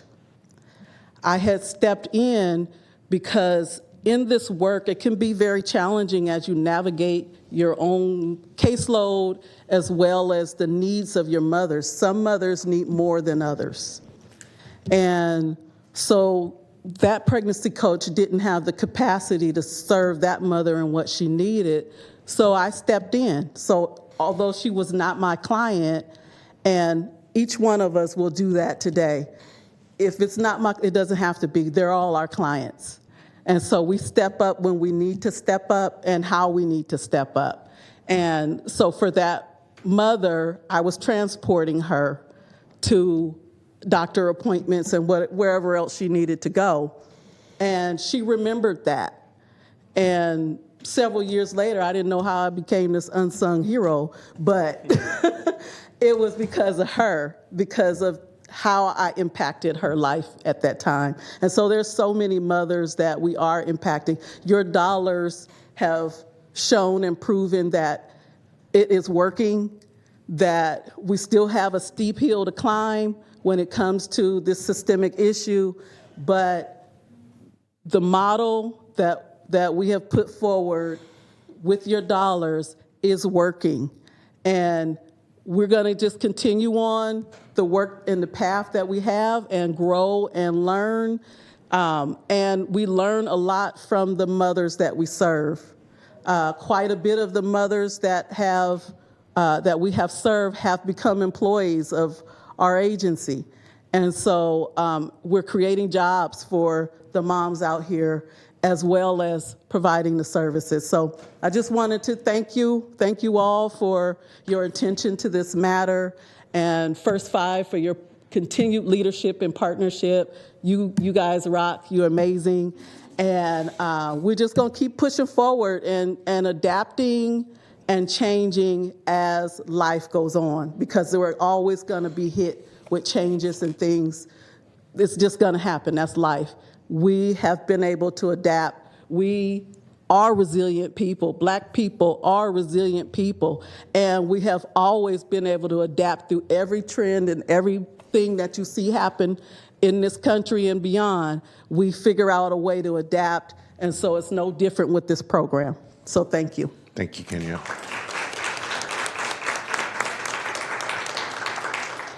All right, Stephanie Biegler.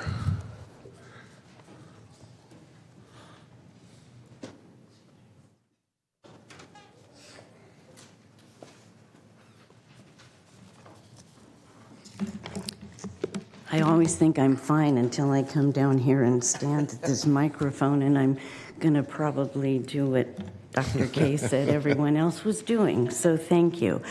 Good afternoon, Chair Cerna and members of the First5 Commission.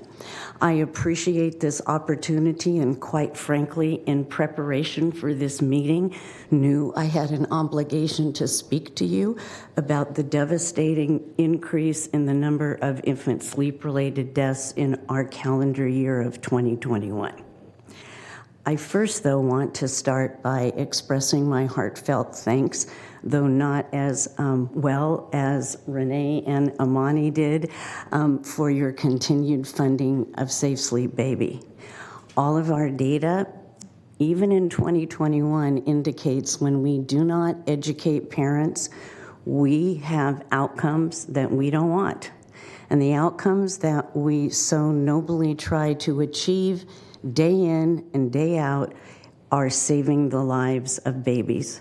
And I join you, but most importantly want to acknowledge the heart and the hands of the work of the Safe Sleep Baby education providers as exemplified by what you have heard earlier today.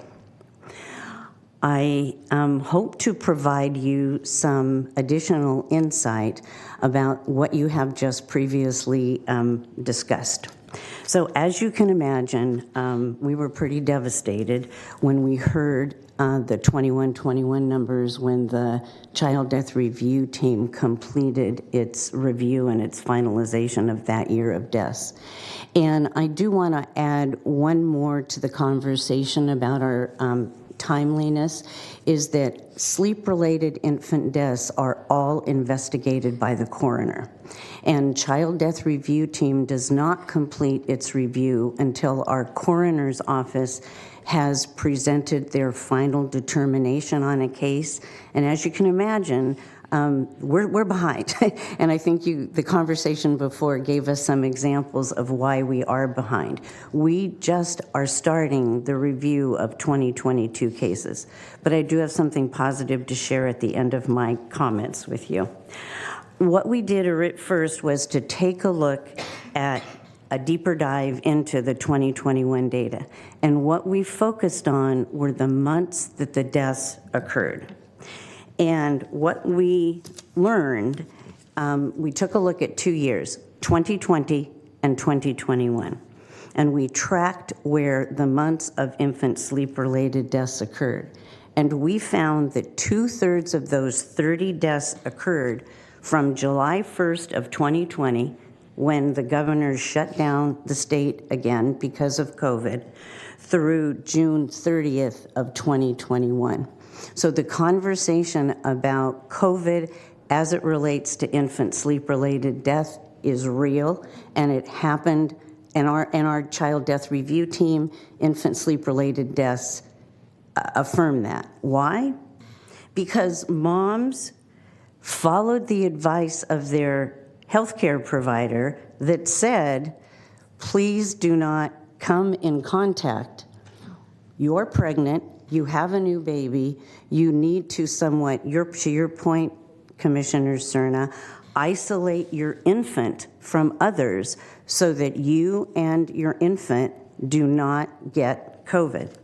In fact, coincidentally, just this morning, I was at a conference where our current Surgeon General spoke, Dr. Diana Ramos, who shared just a version of what I just said, that she experienced that with her patients, her pregnant moms or new moms would come to visit her thinking they had COVID, and then they thankfully did not, but she would share with them what to do, and they would do that, which is isolating themselves. I also want to add that our pivot so what we did during COVID is that we pivoted to Zoom education for Safe Sleep Baby, and we did our version of DoorDash. And I want to reiterate that that did not impact the 2021 infant sleep-related deaths. How do we know that? Because 0 parents that were trained via Zoom did not have an infant that died of a sleep-related death when they received the 1-hour Safe Sleep Baby education from CAPSI. So Commissioner Gross, I think that kind of, when you asked the question, I thought, well, I might have a bit of information to share to answer that with you. So that is what we learned from the 2021 data. I also want to share with you, you may have the question, what has CAPSI and the Safe Sleep Baby program done to improve reach and to improve the program based on what we learned from 2021? And I have the following to share, thanks to the exceptional leadership of Renee Velasquez, who started in her role in September of 2021, and Imani, she had to leave, that we are so very proud of for their heart and their hands that go into this work. Here is what we have done. Safe Sleep Baby reach has expanded. When ASR presented this report to you in 2021, 691 unduplicated parents were trained. Today you received a report from 2223 that brought that number up to 832. In 23 and 24, based on the first 6 months of this year, we are on track to train another 200 more parents, which would get us at about the 1,000 parent level. And I know, Linda, you're very happy to hear that. And our percentage of African American parents trained hovers around that 1/3 of that 1,000. So good news is that reach has the trajectory is in the right direction. We have improved our partnerships with hospitals and our county comprehensive perinatal services program. Safe Sleep Baby is now a standard at UC Davis's newborn preparedness classes, and we have been generously funded by First5 Sacramento to implement Safe Sleep Baby 3.0, which will expand our reach to these CPSP providers such as Halo, Capital OBGYN, that we have not had the opportunity to really get into their clients as much as we would like. We did that last year, we did it again this year, we train their staff, and then we receive referrals for Safe Sleep Baby program. The third thing we did is that we implemented mandatory cross referrals from CAPSI's Black Infant Health Program to Safe Sleep Baby. And if we're unable to reach the language needs of a referral for Safe Sleep Baby, we rely on our Birth and Beyond partners to provide that education. The next thing we did is that we instituted one-on-one closed-loop referrals. We now inform our partners, such as particularly our CPSP providers and hospitals, when the outcome has been for a referral that we have received. So we get back to them and we say, we have this referral, this parent received this education and this parent did not. What that allows them to do is to re-engage the parent that has not received the referral, to encourage them to avail themselves of Safe Sleep Baby education. And finally, and we hope, Commissioner Fernandez Garcia, this somewhat answers your question about timeliness, that with all of this, we are actually pleased to share that CAPSI, in partnership with our county and coroner child death review team, applied for and was awarded a 5-year grant from CDC. We are part of a national SUID registry. We are one of only 2 counties in the state, the other being San Francisco through UCSF, not CAPSI, not a Child Abuse Prevention Council, where starting with our 2024 SUIDS cases, we'll have to enter in comprehensive data on those cases. So we may have a lag for 2022 and we may have a lag for 2023, but our recording of SUIDS deaths starts in 2024, which two positive things will happen. Number one, we will have more timely data because all of these cases will need to be elevated with CDRT and timeliness as well as the coroner's office. And number two is it will expand what we know about SUID deaths in our county and allow us to further improve the program. So thank you very much for this conversation. It certainly deeply touches our heart, and we are honored to be a partner with you in this. Great. Thank you, Stephanie.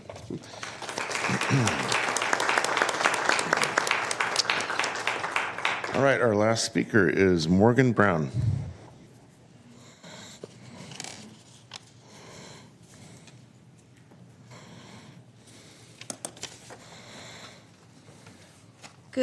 I'll say good morning, good afternoon, everybody. I guess best for last. I want to thank you so much for having me. Thank you, Kenya, for asking me to come up to speak about this. I'm actually really, really passionate about the Black Mothers United Her Health First program. I am not a native to California. I am an East Coast transplant. So I've moved out here with my daughter, who is now 16, and the last thing I thought that I was going to be doing this all over again. So, you know, being a pre-adult mom and then now being a new mom all over again, like for me, it was like, I'm going to do everything I did not do right this time. Like I'm taking all the classes, all the training, and I actually had 2 babies in the last 3 years. So I ended up finding about Black Mothers United towards the end of my 2nd to 3rd pregnancy and made sure that, not that I knew I was going to have another one, but once I found out I was having another one, I was like, okay, I'm calling them. The whole theory of postpartum depression that, you know, as a culture, women of color believe like it's not our condition or a condition we don't have. It's an unfortunate false sense of security for us.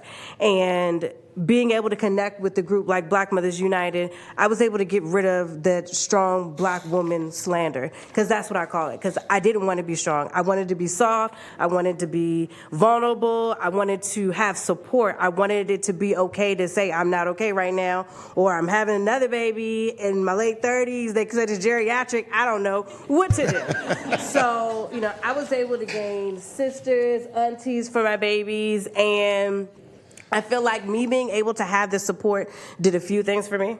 One of the biggest things it did is it had me proactive in every step of this last pregnancy. And so proactive to the point where, I mean, I had my contraction counter till I realized I wasn't counting properly. And thanks to a whole lot of episodes of ER, me and my husband delivered that baby in our house together. Ooh. So, you know, I felt empowered and okay to do it. You know, and I also had no choice. But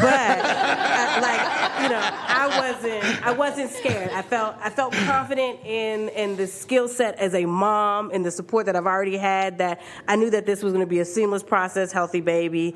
And I feel like the full circle comes in where, like, I hear how, you know, sometimes we talk about, you know, some women who do come in, you know, whether it's because of financial circumstances and need that access to resources. While I was somewhat, I say somewhat because it's California, but somewhat blessed that, you know, I wasn't far off of the poverty line, it still opened up a completely different part of my mind, and when it came to thinking about legacy, thinking about my community, thinking about, you know, what it is now. I'm able to have these type of services. I'm able to see these type of programs and resources. And while I'm in this mundane 9-to-5 of life, like, you know, I'm surrounded by all of these people and all of these projects. And now it's time for me to be a part of the solution of these problems that we're trying to fix. So, I mean, I was lucky enough to meet these women that helped to push me into what my legacy and my purpose is today, and to being able to be a positive product of society in Sacramento. Good. Thank you.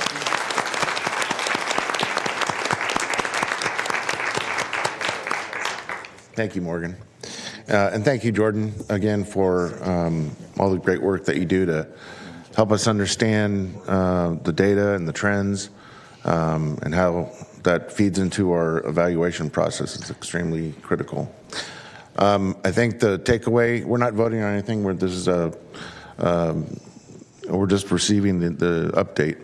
But I think the takeaway for all of us is that while, yes, we can look back and certainly celebrate together the very deliberate effort to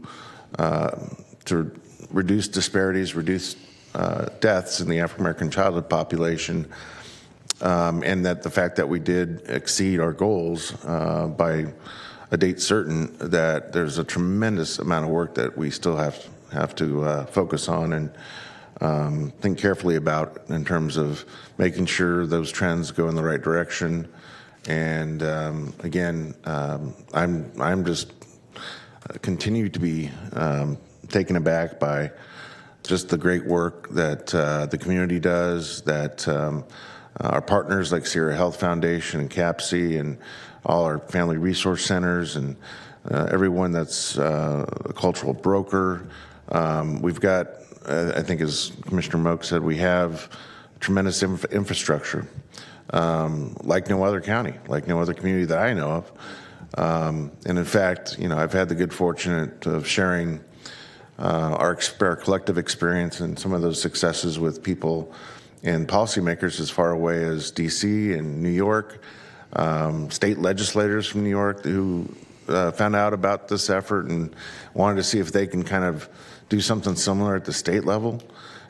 So this is something not just to be proud of here locally, but I was glad to hear that there's interest now in intentionally going beyond the county. But the word has gotten out in a good way, and I think we continue to have that very sobering experience, knowing that unfortunately, young people, by the color of their skin and the zip code in which they live, continue not to have the same opportunities. And as long as that persists, we have to have a greater game plan to address that and make sure that that is not the same accounting that the next generation has. At some point, we have to say the goal is not to have this kind of effort, not to need this kind of effort, because we're all equal. And that's what we have to stay focused on. So again, I want to thank everyone for spending time with us this afternoon and sharing your testimonials. I want to thank my colleagues for their words of wisdom. I think you can tell that this commission is very focused on this, takes it personally. And again, I can't say thank you enough. So with that, we are on to the last item on our agenda, which is commissioner member comments. Commissioner Wirtz. Sorry for making the comments, but today is March 4th. Tomorrow is March 5th. And for you who haven't voted yet, it's time to vote. So be sure to vote, because that's how we're going to make the systemic changes, is by voting for equity and justice. So in case you haven't voted, make sure you get your vote in. Great reminder. You took my thunder here. Oh, sorry. That's all right. That's all right. And if you happen to have brought your ballot with you, you can deposit it just outside chambers here. So, yeah. All right. So with that, if there's no further business in front of this commission, we stand adjourned.